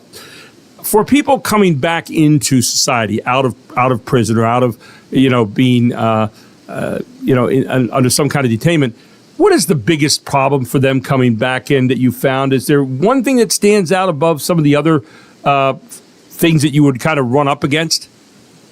Oh boy, that's it's a complex question. There are a couple straightforward answers, but very complex in a couple of ways. Okay. So I'll go with one of the number one things up front that Shauna Griffith Myers is our great executive director of the Reentry Coalition. Okay. I know one of the things that she would say that she sees, as well as the rest of us do, we see housing overall in our community as being a major barrier, being able to find different housing opportunities, especially because while we call individuals reentrants, returning citizens overall, there can be many different sub-needs. And if you get into some of the areas that involve mental health, the specific mental health housing can become very, very difficult. Yeah. But housing overall, that there are, when you are convicted, there are barriers that become up. Now, those barriers have come about because you were held accountable for a crime that was committed. But the question is, how high does the barrier have to be? Right. Housing is one that overall there can be housing challenges in our community and in our society. Then if you're somebody who is has convictions on their record, that can further increase. A lot of things, there's a secondary aspect too. We focus a lot on behavioral health issues like, drugs, alcohol, mental health issues, and rightfully so. And there's a lot of different areas of investment into providing treatment. We have so many great initiatives focused around that. But a real part that we're learning more and more that has to be addressed really revolves around early childhood trauma, building up basic skills, making sure we're not increasing our criminogenic aspects, basically our criminal thinking, and setting people up for success. Jobs are so important. We need more employers to go ahead and continue to embrace reentry. Locally, our York County Economic Alliance does a great job with that. We have so many great employers that are realizing that reentrants can be an excellent part of the workforce and really help out businesses. I was going to ask you about that, though, just to interject. Sure. Do you find yourself as a group, York County Reentry Coalition, running interference sometimes for people coming back in because, just human nature. And people are going to say, well, this person has a record or this person was in prison. Or, I don't know. And what you're saying is a lot of these people do have value and worth, and they're coming back into society and they serve their time. They've done their accountability, but now they're coming back in, and yet, it's just natural human condition to say, well, I don't know. How much do you find yourself running interference for people in that kind of situation? So it does occur. It absolutely does. And where, basically you have different institutions that are vouching for individuals, saying this is why you should give the chance. And as an employer, you really, you are putting yourself out there sometimes to go ahead and be a little potentially vulnerable when you are engaging with individuals that do have records, but it's very, very slight. It's an overblown aspect to it, especially if the comprehensive look is going on like what we do as to who is the person, what is going on in their lives, working on some of the different things that are important. If you just give somebody a job without setting up like, okay, well, what are some of the other needs here? Hey, they're not, they need a doctor. They need to get a physical checkout. They need glasses. Or so they need to go ahead and be connected with an optometrist. Or it can be also, hey, they've had so much trauma in their life for so long or have had these other issues occurring. We got to go ahead and work on some coursework about how to change basic thought processes. And, working on that totality of who a person is really helps to open up the scope of opportunity. Well, and it sounds too like you're saying when someone gets to that employer, that if they came through the work of the York County Reentry Coalition, that it's kind of like a stamp of approval, so to speak. In other words, there's a thoroughness to that and they're saying, hey, it's okay. This person's out there now. They're available. And so if you're a prospective employer, you can come up and say, oh, well, they've been through the whole York County Reentry Coalition. We've seen some of the results of that. Now we can feel a little bit better about hiring that type of person. Is that a fair statement? Yes, and how we start and how we begin our connections. We have a reentry opportunity center that's built into the prison that's open to the public. That's where Shauna works out of. That's where we have so many great people and agencies working out of. When we reduced that prison population, we were able to go ahead and actually convert some areas of the prison into other aspects for opportunity to basically help out with these criminal justice initiatives. One of them was to put in the Reentry Opportunity Center. And since we've had that, we have reentry multidisciplinary teams, groups of agencies and individuals that work with individuals that are still incarcerated. So we start working with individuals while they're still incarcerated. And when you mention like getting employment, through our York County prison, we have a vibrant work release program as well. Right. Individuals in the work release program go over and they work with at the Reentry Opportunity Center. They go out, they get jobs, and a couple of things about the Reentry Opportunity Center I just wanted to very quickly mention. The Reentry Opportunity Center, they do something, and we have one coming up this Thursday again. Barbershop at the Rock may have been seen around where Commissioner Mike Muldrow, he's actually a barber as well. Oh. We go ahead and we give free haircuts to individuals who are returning citizens who are in work release to go ahead and help set them up for that job interview or Very to continue to have that path of success. When you feel better about yourself, then you do better when you're out there. And we actually do have an open house coming up, too, at the Reentry Opportunity Center on April 30th from 10 to 2. So people from the public can go ahead and actually see what this is that we've created, which is really unique. And having that be at the prison. Fascinating stuff. People can go to yorkreentry.org to check out the York County Reentry Coalition and find out all the things that are going on. Really great stuff this morning. I appreciate you taking time to break it down for us, Tim. Thank you so much. Yep, sure thing. Thanks, Gary. Thank you. Tim Barker, our district attorney here of York County. Again, that's yorkreentry.org, York County Reentry Coalition, and find out a little bit about how people are going from prison back into society and the things that the York County Reentry Coalition are doing to help make that happen. We'll take a break. We'll go back with more straight ahead here on the Main Street of America. It's the Gary Sutton Show on WOYK.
Sounds like Dating Game.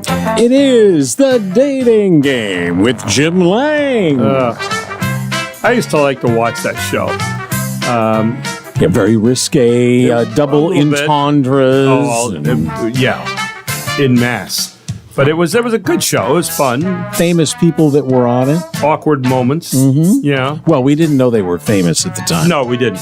Who were some of the famous people on it? Steve Martin. Okay.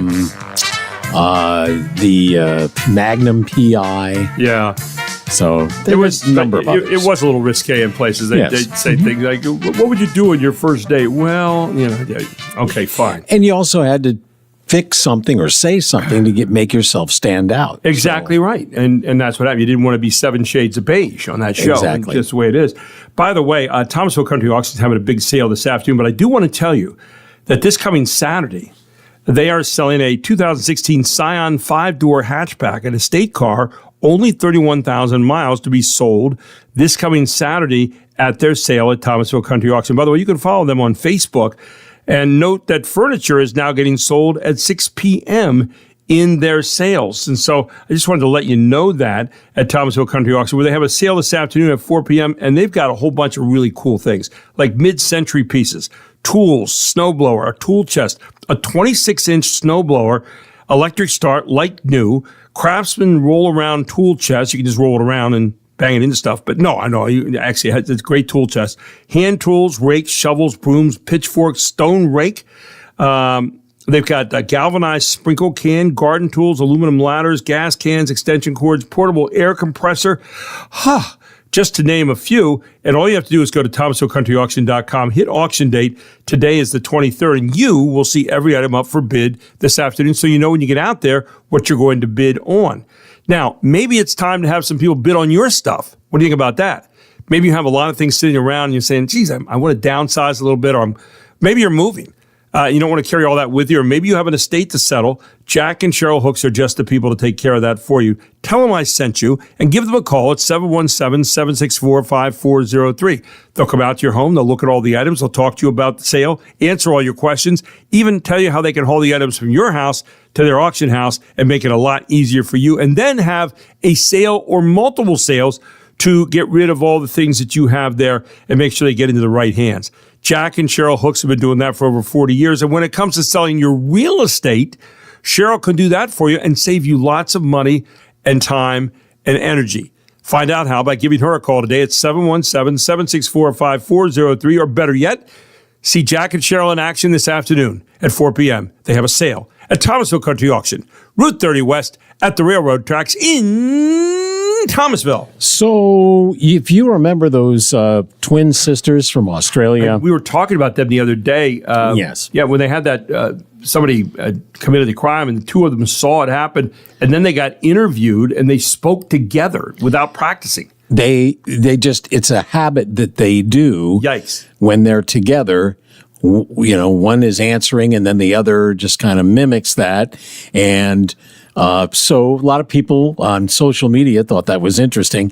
And lo and behold, they were on Jimmy Kimmel Live the other night. And check out the little interview they had. Joining us now from Queensland, Australia, Bridget and Paula Powers. Hello, Bridget and Paula. You really are twins. How is your mother? Our mum is doing great, yes. And you know what? She said that she's doing fine because she had 7 kids. You've caused quite a commotion with this video. When did you become aware that you had delighted the globe? Well, when we heard from your show. This seems like a comedy bit, but I know it's not. Do you speak in tandem on purpose? No. This is us, and that's how we are. We know that we annoy a lot of people out there, but you know what? If they can't stand hearing us talk how we do, they can just simply turn off the TV. Hey, I love it. I don't find it annoying at all. It reminds me of amazing SNL bit where Kristen Wiig and the gentleman from Portlandia, they are acting like they have written a song that they were supposed to write for the newscast on Saturday Night Live. And they would look at each other like, oh, we forgot. And they would do this over and over. They'd be on like couple of times a season for many years. And then they would have to sing the song. Right. He'd say, well, if you wrote it, then let's do it. So then one starts to sing, and then the other one is trying to mimic everything that the other person is saying, and it's not going well. So these two actually do this together. Yeah, it's weird. By the way, one story, also a little bit more serious. Yes. We mentioned earlier in the week, when Pope Francis passed away, you'll start to hear about people who are going to be on deck, so to speak, and possibilities. One of those names being mentioned is Cardinal Robert Serra of Guinea. He's exactly the kind of anti-woke pope, I'm reading in the Telegraph, by the way, that many conservative and traditional Catholics yearn for after more than a decade in which the progressive element of the Roman Catholic Church has been in the ascendant under Pope Francis. He has firmly adopted the conservative line on everything from same-sex marriage and gender ideology to the dangers of Western secularism, Islamic fundamentalism, and the threat uncontrolled migration poses to European culture and values. And there's only one problem. Before Monday, few, not even most credible Catholic conservatives thought he had the slightest chance. He was thought too outspoken, too conservative, and at 79, quite possibly too old to win sufficient support in the College of Cardinals, who will meet in conclave in the Sistine Chapel over the coming weeks to choose a new pontiff. Betting sites gave him just a 2% chance of becoming the next pope. His chances, however, have been boosted somewhat by neatly packaged sound bites circulated rapidly around conservative social media spheres of influence. So even the papacy is not immune from politics, Mark. We find out as we start to hear some of these names. When we come back here on the Gary Sutton Show on WOYK, we are going to be checking in with Julie Wheeler, President Commissioner of the York County Commissioners on water quality monitoring stations, all straight ahead. But first news, it is 8 o'clock.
York's only local show is back on its new home on York's only local station.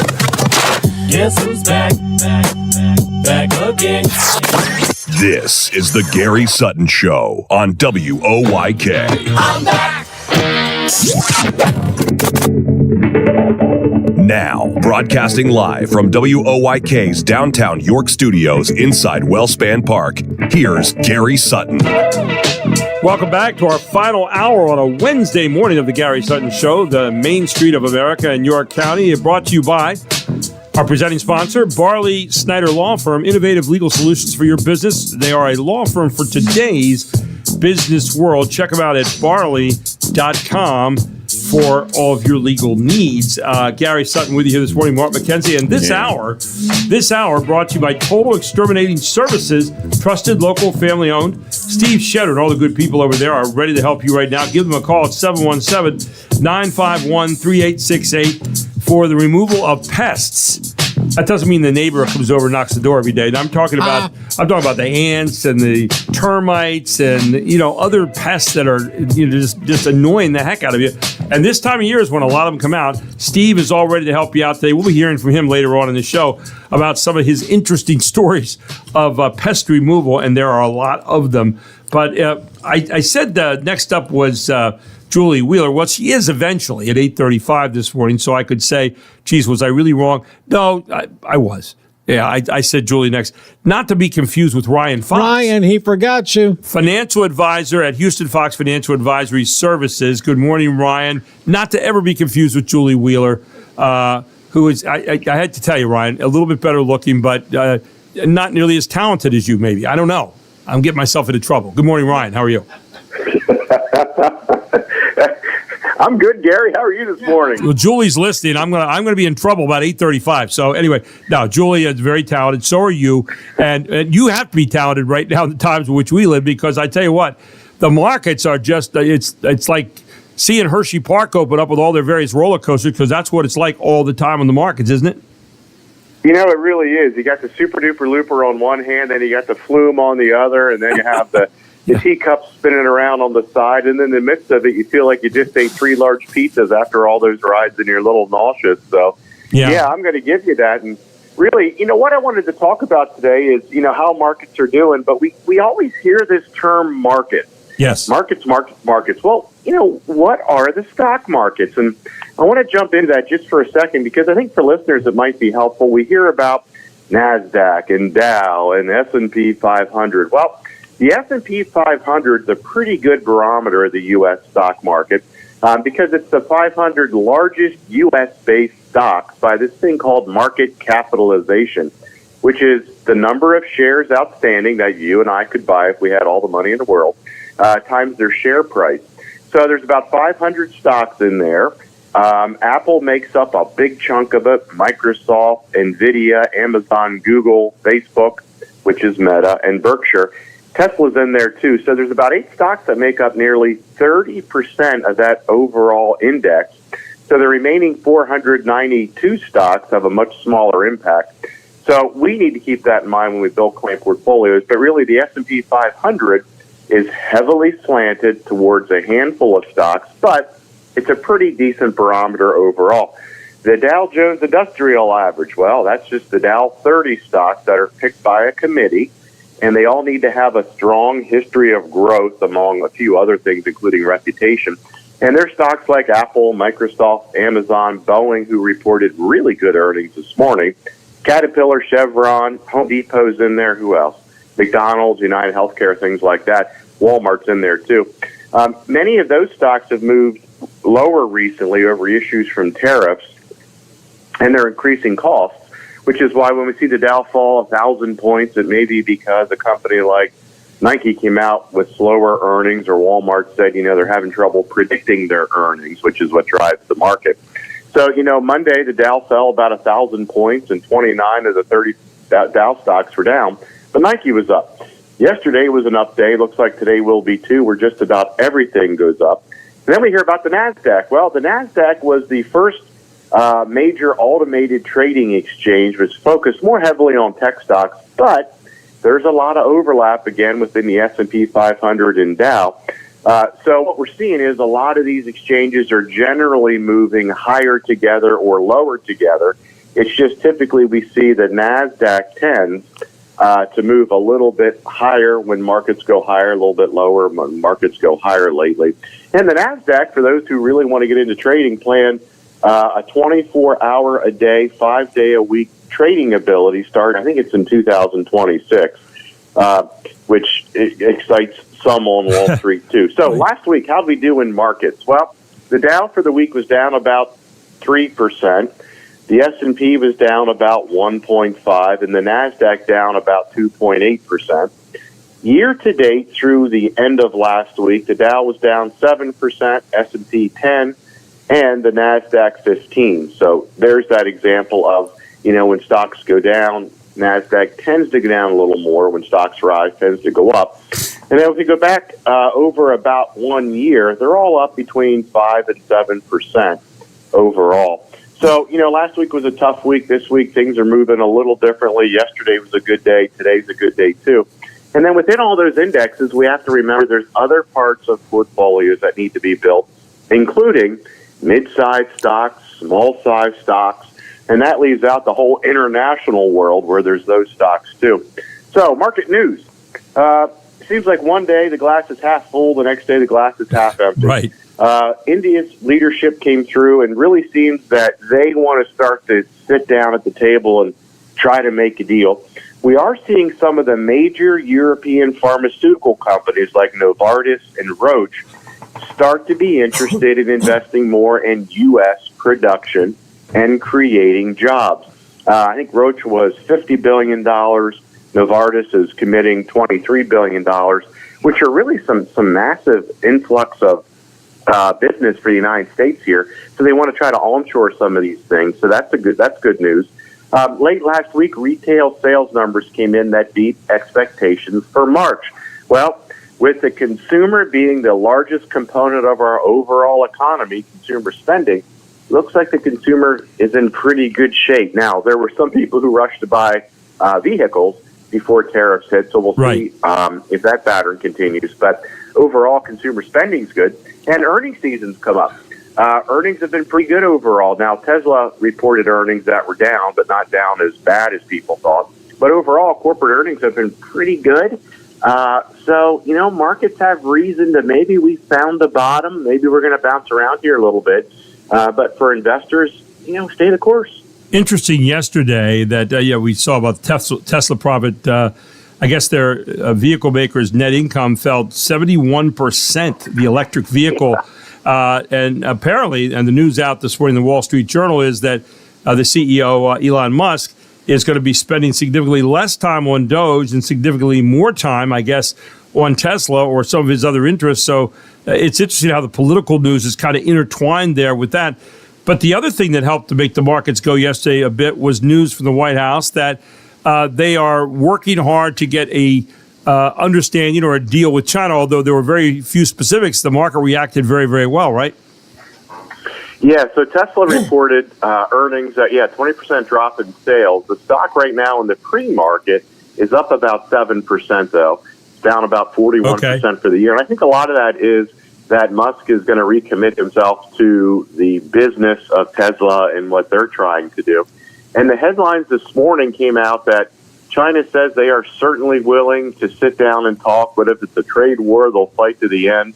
Well, it looks like Trump's willing to sit down and negotiate, too, which it's all part of the process. But the other thing that came out late last night, Trump said he's not going to find some way, whether it's possible or not, to get rid of Jay Powell before his term's up in, I think, 2026. Right. And that calmed markets, too, because the fear of a change in the most powerful central banker in the world would be something that I think would be unheralded and just put markets on edge, too. So that is all good news for stability. Now, we just need to see some follow-through that if China would sit down and start to negotiate and open that door, which it seems, both sides have to do it, it should be good for markets, but the pain we're feeling right now is just because of the uncertainty. That seems to be the elephant in the room right now. We've heard that 18 different countries are actually beginning to negotiate with us. It'll be interesting. We need to get some exclamation points on sentences instead of question marks on sentences. Yeah. Would that be a fair statement? It absolutely would.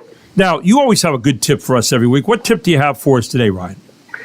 Yeah, well, we talk about market volatility a lot, and that's the ebb and flow of markets, and everyone's aware of it. The press has done a good job of helping us kind of understand it. Well, the stock market eventually hits what's called a bottom. That's when there's no more selling of the stocks, at least in that period of time.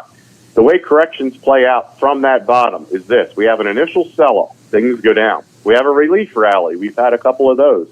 Then we have a second bout of selling, and then what they call a breakout rally. And we're probably somewhere towards the end of all of this where we get a relief rally, maybe a little more selling, but at some point we see that breakout rally, especially if we see some of these question marks turn to exclamation points, and it removes this fear of an economic slowdown called recession.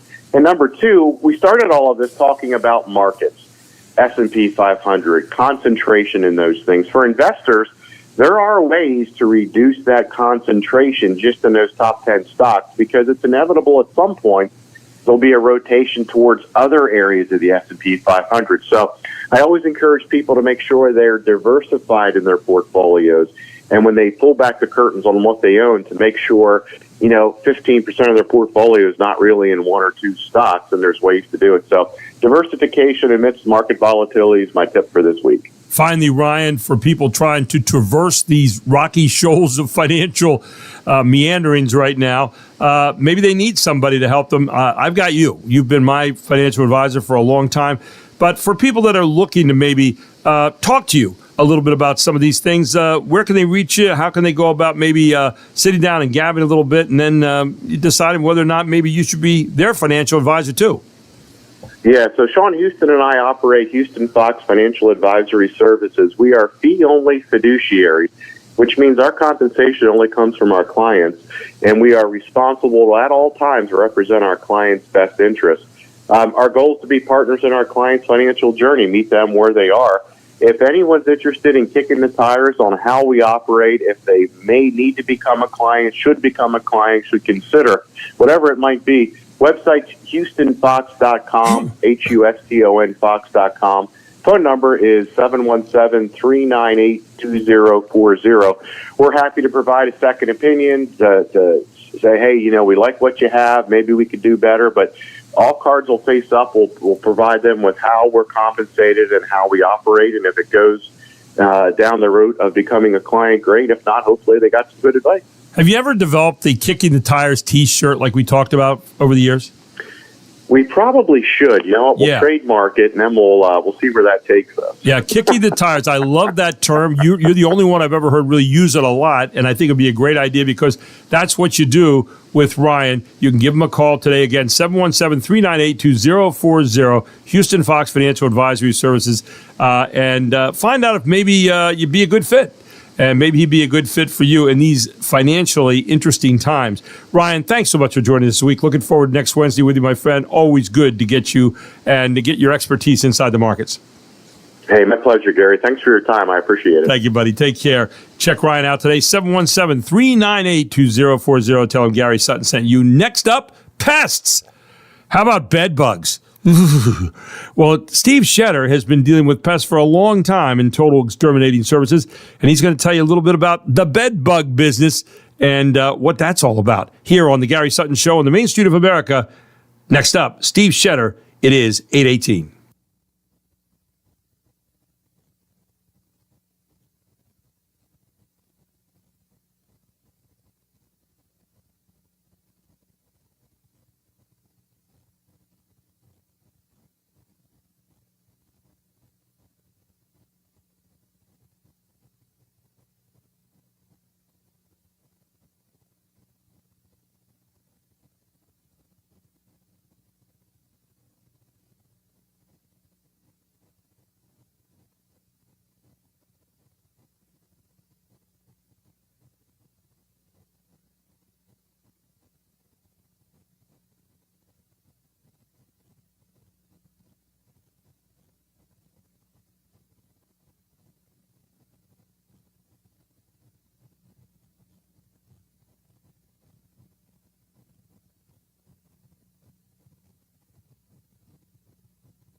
I know this one without even looking up. Family Feud. Is that right? I think it is.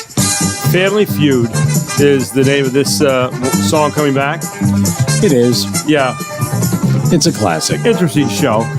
Yes, this was the original theme with Richard Dawson, who used to be on Hogan's Heroes.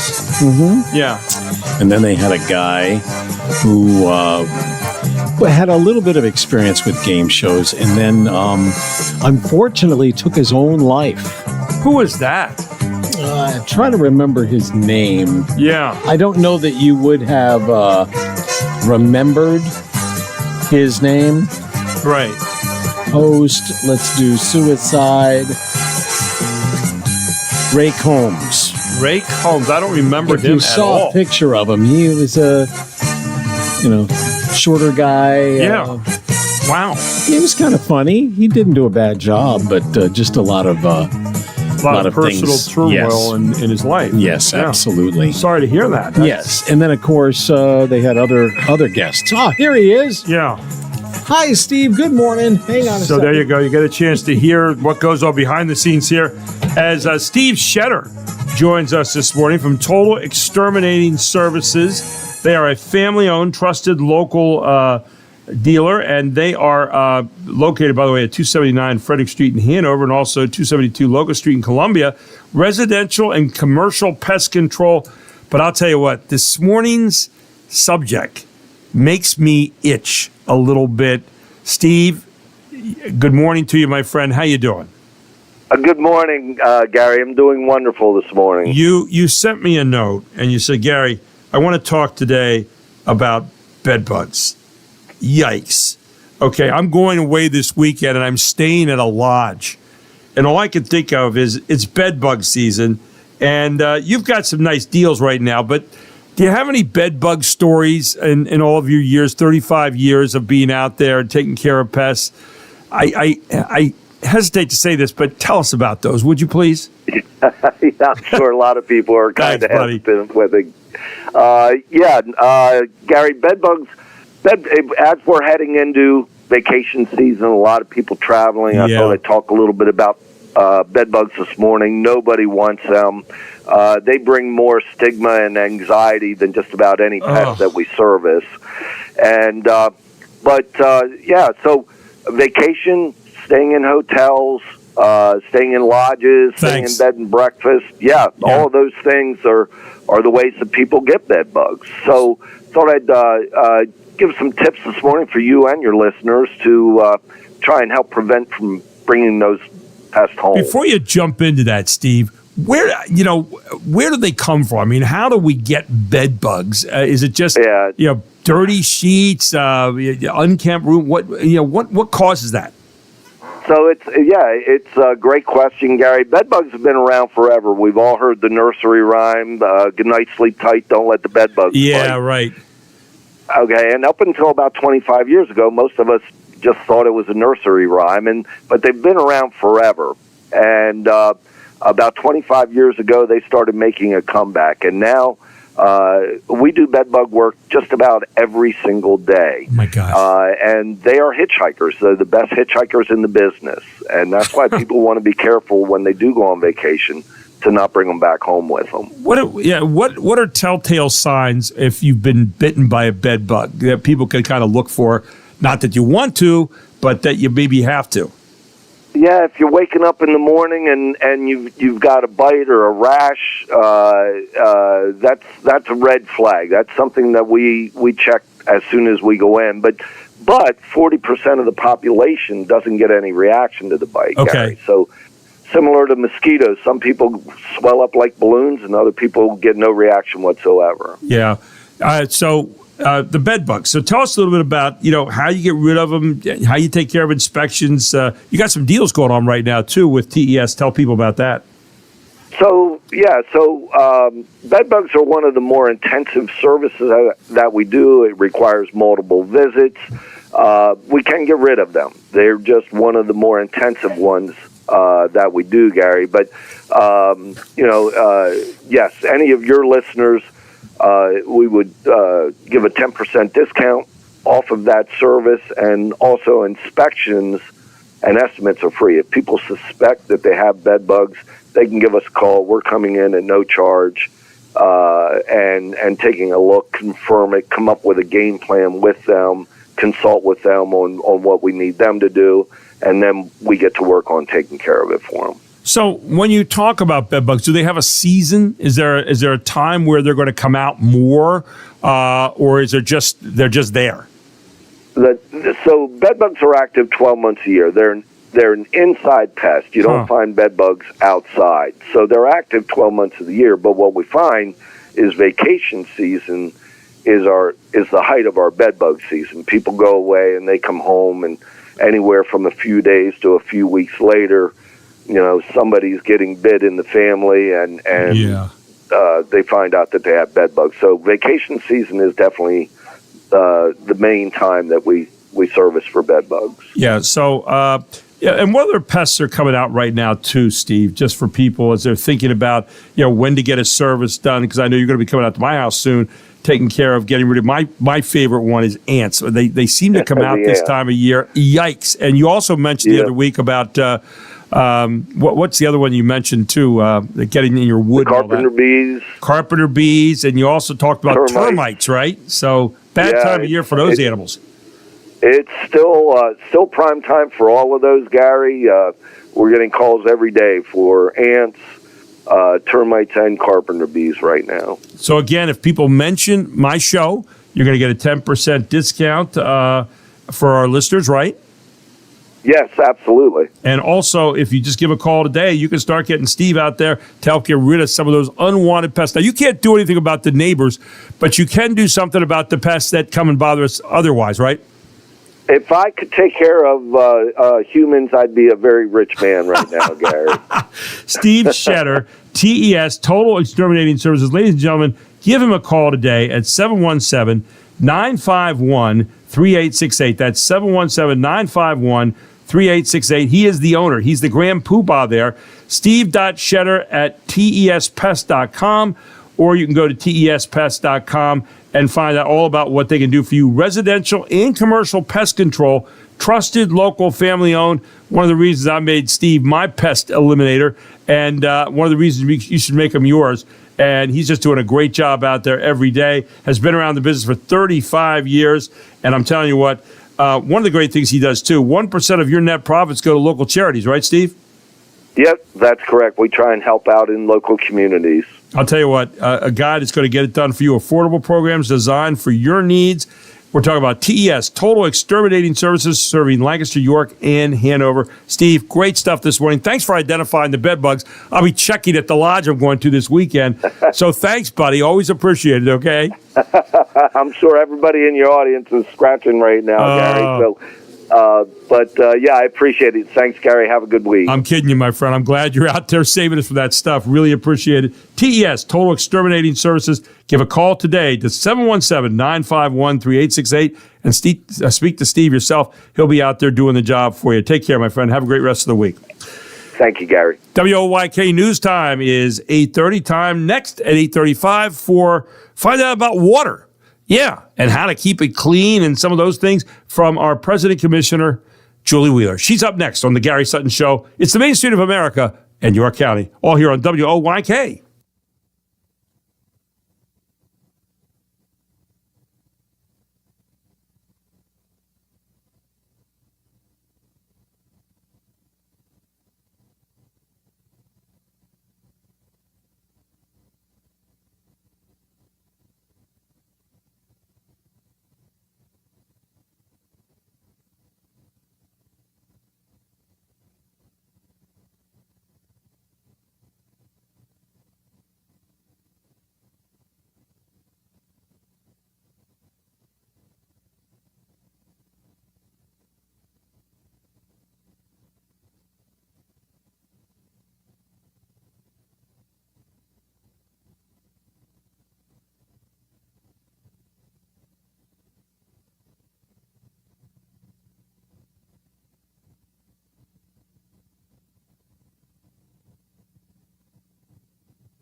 am going to take a wild guess before I even look up, because I actually have the ability to see what Mark's playing over there. I'm going to say Hollywood Squares. It is. Am I right? Yes. You know, I'm amazed at how many gotten today, because I haven't thought about any of these for a long time. It is a game show theme Wednesday here. Yes. We usually do TV show themes just to break it up during the week. And last week, I just saw so many game shows. I thought, let's do game shows for a day. So we've done that. We've got one more coming up, I think very recognizable. This one, I don't think I would have gotten. Yeah. I wouldn't have recognized Really? it. Okay. No. I did, and I don't know why. You notice they all kind of sound the same eventually? Yeah, they do eventually. You know, Okay. it's just kind of odd. But yeah, they all Peter Marshall, of course, was the host of this. It's like for a all songs that are played on college campuses, like the song all sound like the same song eventually. If you think about that, and that's kind of the way it is. Game shows, it's like it is for police action shows. They all have the same theme. It's just kind of variations. Yes. Did that sound a little too deep? No, I understand what you're saying. I thought you would, because in true Mackenzie form, I was making a foray into Mackenzie land there. And who was the guy in the middle of the squares? Oh, it was that Charles Nelson Riley or something? No. Yeah. You were close. He might have been after Paul Lynn. Paul Lynn. Remember him? Oh, he was weird. He was very funny. Yeah, he was different. Anyway, with that, not funny and not different, just herself, President Commissioner Julie Wheeler, joining us this morning here on the Gary Sutton Show. I hope I am not in trouble with her at all. Good morning, Julie. How are you? You can never be in trouble with me. Good morning. I'm doing great. Oh, boy. Spoken like a true diplomat. But good morning. How are you? You having a good week so far? Great week so far, yes. Oh, good. Anything interesting this week that you're doing that beyond the normal, dribs and drabs of being a president? Well, ribbon cuttings, going to meetings, trying to, solve issues with constituents. But yesterday was a really big day for the county. Why? Why so? Yeah, so we announced results from a water quality monitoring project we had started in 2020. And I was really excited about that. As you probably recall, York County has been given a bit of a bad rap that we heavily pollute the Chesapeake Bay. Yeah, Chesapeake Bay is identified as an impaired waterway. And so I'll kind of segue back. When I ran for office in 2019, there was a lot of discussion around creating a stormwater authority. And I was doing some research, and I'm not a big fan of creating authorities just to create them. But what came out of my research was I kept asking, well, where's the data? Like, what's the data? What does the data tell us? Right? You are a data person par excellence, like no one I know, right? Guilty. Well, I just think you can make more thoughtful decisions. No, I think you're right. Data. No, I'm kidding. I'm kidding you. I just think it's a great thing to be data driven, because the data doesn't lie, right? It doesn't. So with that in the backdrop, when I got into office, very grateful for the partnership that we formed with Felicia Dell, who was the director of the York County Planning Commission at the time. And so we, in conjunction with the United States Geological Survey, we placed 6 water quality monitoring stations on the eastern boundary of the county that measure all kinds of things, but in particular, the 3 things that have been identified as pollutants into the Chesapeake Bay: sediment, phosphorus, and nitrogen.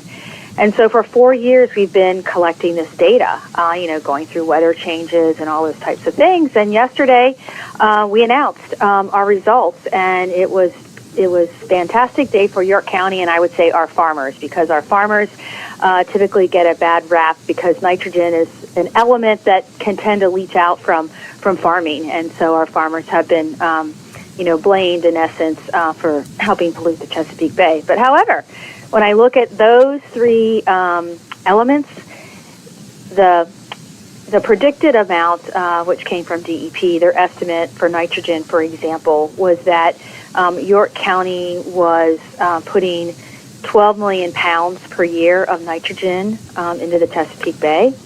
But our data that we've collected over the past 4 years says that we put about 7 million pounds into the Chesapeake Bay. So big, huge difference between the numbers. And Yeah, I would same thing say. with phosphorus, same thing with sediment. So it was a really great day yesterday. I was really excited to announce that to our community. Let me ask you a question, Julie. Is there any good number to be put into the Chesapeake Bay? And if not, what is being done in that direction? Because you see the signs up every now and then about the watershed and all those kind of things. Sure. And certainly I know you're very concerned, as are the other county commissioners and people here generally in the county, about being good stewards of the land. So talk a little bit about that, if you would. Well, you hit the nail on the head. We all want to be good stewards of the land. And there are going to be some amounts of material that go into our waterways. It's nature. We have rain and, hail. And so you're going to get runoff. It is what it is. However, what I would say is some of the things that we've done in partnership, I'll highlight our friends at the Conservation District. So we work on an annual basis with our farmers to put conservation plans in place, to put manure management plans in place. On average a year, we put conservation plans in place with our farmers for about 6,000 acres per year. Manure management plans, which I know doesn't sound sexy and funny, but they are important things for our farmers, So we are doing things like that, working with our developers to ensure we've got really good post-construction stormwater management plans in place. So we're doing a lot of great things. Not that the work should stop here, it should continue, but I think that we've done a good job in working with our community stakeholders to put some plans in place to minimize what leaches into our waterways. Now, will this be headlines today out on the news? Well, I hope so. I'm pretty proud of it. It was a lot of work with the Planning Commission, the Conservation District, our friends in the Susquehanna River Basin, the Farm Bureau, a lot of people working together on this project. And this is not only the first of its kind in the Commonwealth. This is the first of its kind in the United States. So I'm really excited that, again, we are leading the way with some innovative solutions to solve problems here in our community. First of its kind in the United States. That's pretty impressive. Yeah, I'm excited about it. Yeah, it's great. So what else is going on in the county right now that you're kind of looking at and people should know about this morning? Well, we got an election coming up. I know, yeah. And this is a municipal election year, and we typically see lower voter turnout. I would encourage your viewers, this election is just as important as a presidential election year or a gubernatorial election year, because this election cycle, you're electing school board members, you're electing township commissioners, so really important to get out and vote. And so now ballots will be, actually they were delivered yesterday to the post office. So for those in the first wave of mail-in ballots, they should start to hit mailboxes probably later this week, early next week. Last day to register to vote is May 5th. Right. The last day to apply for a mail-in ballot, May 13th. Yeah. See, I knew that. Yeah, you knew all that. Proud of me. By the way, I was out last night at Dover. I was over at the church. I saw that. How'd that go? And it was great. They had school board members and they had township supervisor candidates over there. And, I said almost the same thing you said right here. I said, a lot of people think these aren't the sexiest elections because they're off-year elections and all that stuff with the primaries and everything. But you know what? I said they're the most important ones because they're the ones that are, you're picking representatives who live in your community, who directly affect you more than anything else that we do. And it seems to me that we have our priorities wrong when we're not out there voting in these kind of elections because they're the ones that really make a difference on a daily basis, right? That's exactly right. Yep. We had a nice turnout last night, by the way. A lot of people coming out. I was really impressed that people wanted to come out and find out about the issues, and many of them were talking to each of the candidates individually afterwards. I thought was really healthy, but I really appreciated the fact that people turned out in Dover last night and should turn out at all the various places where we have people taking the time to run, which I always thank people that, going out to try to serve like you've been doing for a long time and other people, that to me, that speaks about the goodness of our community when people are willing to represent others and step up there and, put themselves out ready for today's Shakespeare Day, the slings and arrows of outrageous fortune, right? Yeah, that's exactly right. Yeah. If I could, before we close out, just to highlight for folks, this week is actually National Work Zone Awareness Week. I know that doesn't sound sexy either, but when you think about all those folks who are out working on our roadways, and the theme this year is respect the zone so we all get home. Yeah. So just remember those folks out there as you're driving up 83 or on 30, and follow the work zone speed limit signs. We were talking also with Tim Barker this morning, National Reentry Week, and I know you're always concerned with our jails, our prisons here in the county, and getting people back into society once they've done their time, and that whole reentry group that we have here in York County certainly doing some great work out there as well. It is. I don't know if you recall, I took over as prison board president last year because we do need to do the best that we can to help these folks go back into society and be productive citizens. It's very expensive to run a prison. And so I would agree with what Tim probably said, is that the more we can provide opportunities for them to get jobs, rent homes, buy homes, all good for our community and good for the resident. Well, and the idea, too, that there's homework to be done there, and I think the York County Reentry Council is doing a great job on that, where, I said it's human nature for people not to necessarily hire people right away. And he said there's some of that. He said that attitude exists, but if you get a stamp from a group like that says, hey, we've done the work ahead of time here for these people, getting them back into society through the reentry process, that maybe there's going to be a little less of that stigma over the years to come. Your final thoughts on that, Julie? Yeah, I absolutely I would agree with that comment for sure. Yep. Julie, any thoughts for people this week as they get ready? Obviously getting ready for voting coming up. That's May 20th is the primary. And, of course, May 13th you have to register by to get your, not your absentee ballot, your mail-in ballot, right? And May 5th, you've got to get signed up to get ready to vote, right? That's exactly right. Yep. I'm worn out. I didn't get the game show question. You didn't get the Mark game said show. You were going to play some sort of. Would you like to I play was her a supposed to game guess, show? Would you like to play her a game show theme, Mark, and see if we can stump her? She's pretty sharp. She really is. So here we go. You ready for this? I am.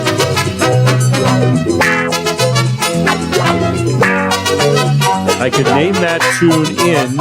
I couldn't hear it. Oh, you Sorry. can't hear it? I couldn't hear it. Oh, well. Just say the match game. The match game. Way to go, Julie. You got it right. Yeah, Julie. She couldn't hear the limitations. But anyway, it is the match game. So were you a big game show watcher at all, Julie, at any point in time? I used to love to watch the Wheel of Fortune with my grandmother. That was her favorite Wheel show. of Fortune, okay. Wheel of Fortune, yeah. Yeah, when What's-Her-Face was just a kid then. Vanna White. Yeah, she's still there. I mean, good grief. It's amazing, isn't it? Oh, unbelievable. Hey, Julie, thanks so much for joining us. I always appreciate your insights and looking forward to catching up with you next week, okay? Sounds great. Take care, Gary. Have a great rest of the week. Yep. Take care. Julie Wheeler, our President Commissioner of the York County Commissioners, right here on the Gary Sutton Show. And really good to hear about that whole water thing, that we're not the polluters that maybe some thought we were into the Chesapeake Bay. And, you'll get some news out on that today, I'm sure, as you watch the news, as you listen to the news, and as you read the news, all about what York County is doing. 8:47 here on the Gary Sutton Show on the Main Street of America in York County. Back with some final thoughts, some final stories for you right after this.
Everybody knows this one.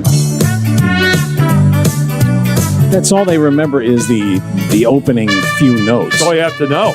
The Newlywed Game. Yeah, the rest of it doesn't matter. No, that's exactly right. The Newlywed Game. And it dissolves into that song. This got old in a hurry. That song you talked about where they all sound the same. Yeah, they do. See it? You can hear it. And it always has the Herb Alpert trumpets in it. Yeah, the Tijuana brass sound. For some reason, the 60s were big on that. It led itself to that. Yes. Yeah. Do want to remind you this hour being brought to you by TES, Total Exterminating Services, trusted, local, family-owned. Steve Shetter is the proprietor over there, and I'll tell you what a great job he's been doing for 35 years, and helping to make sure the bed bugs don't bite, that the termites don't eat up your house, that the ants don't sneak in there, and other kinds of pests as well. If you want to get rid of pests, then you need to call Steve Shetter today, owner and operator, 717-951-3868, Total Exterminating Services, who are proudly sponsoring this hour of the Gary Sutton Show every Wednesday morning.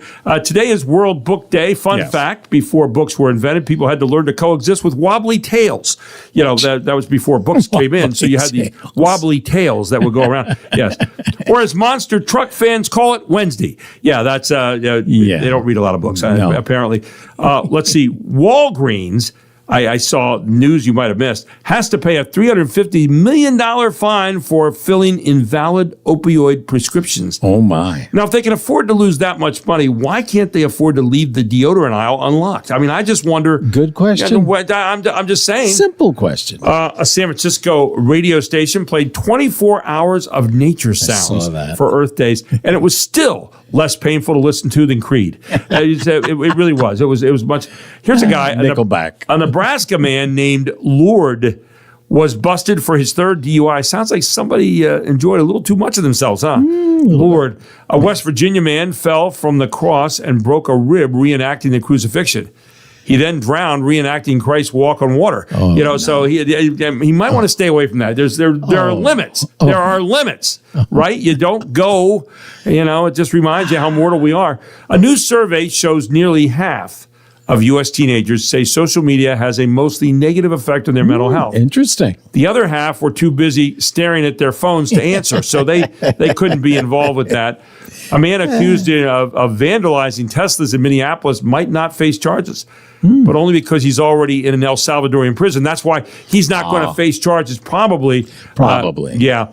President Trump says he has no intention of firing Federal Reserve Chair Jerome Powell. He said that. Instead, he'll let Elon Musk do it. So it's apparently Elon stepping down from the Doge thing to get more involved in his car company, which is down. Anyway, on Friday morning, a crescent moon will align with Venus and Saturn to make a smiley face. Did you know that? No. Then it will look at its 401k balance and disappear.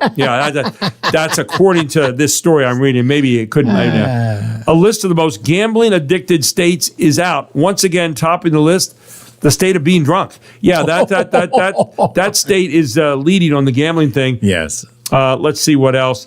And scientists are experimenting with electroshock therapy as a possible cure for A, cancer, B, Alzheimer's, and C, people who call Katy Perry and Gayle King astronauts. So, that's what they're not really astronauts. No, they're not really. No, that's some of the news you just might have missed. Well, check out these stories. These aren't jokes. These are actually You think those were jokes? You didn't think I was serious? I'm telling you, this we're going to delve into the world of crime. Yes. Because it's not funny, but it's just funny, weird. This guy he's been arrested for the murder. Well, you let the reporter tell you. Fort Worth police say 23-year-old Alexander Taylor Valdez answered the door covered in blood and holding a Bible. Cops receiving an anonymous 911 call from someone who saw a Snapchat posting of the woman on the floor covered in blood. They say Valdez told them he was performing an exorcism on his mother, later saying he was practicing witchcraft to kill her. Officers found his 58-year-old mother and a dog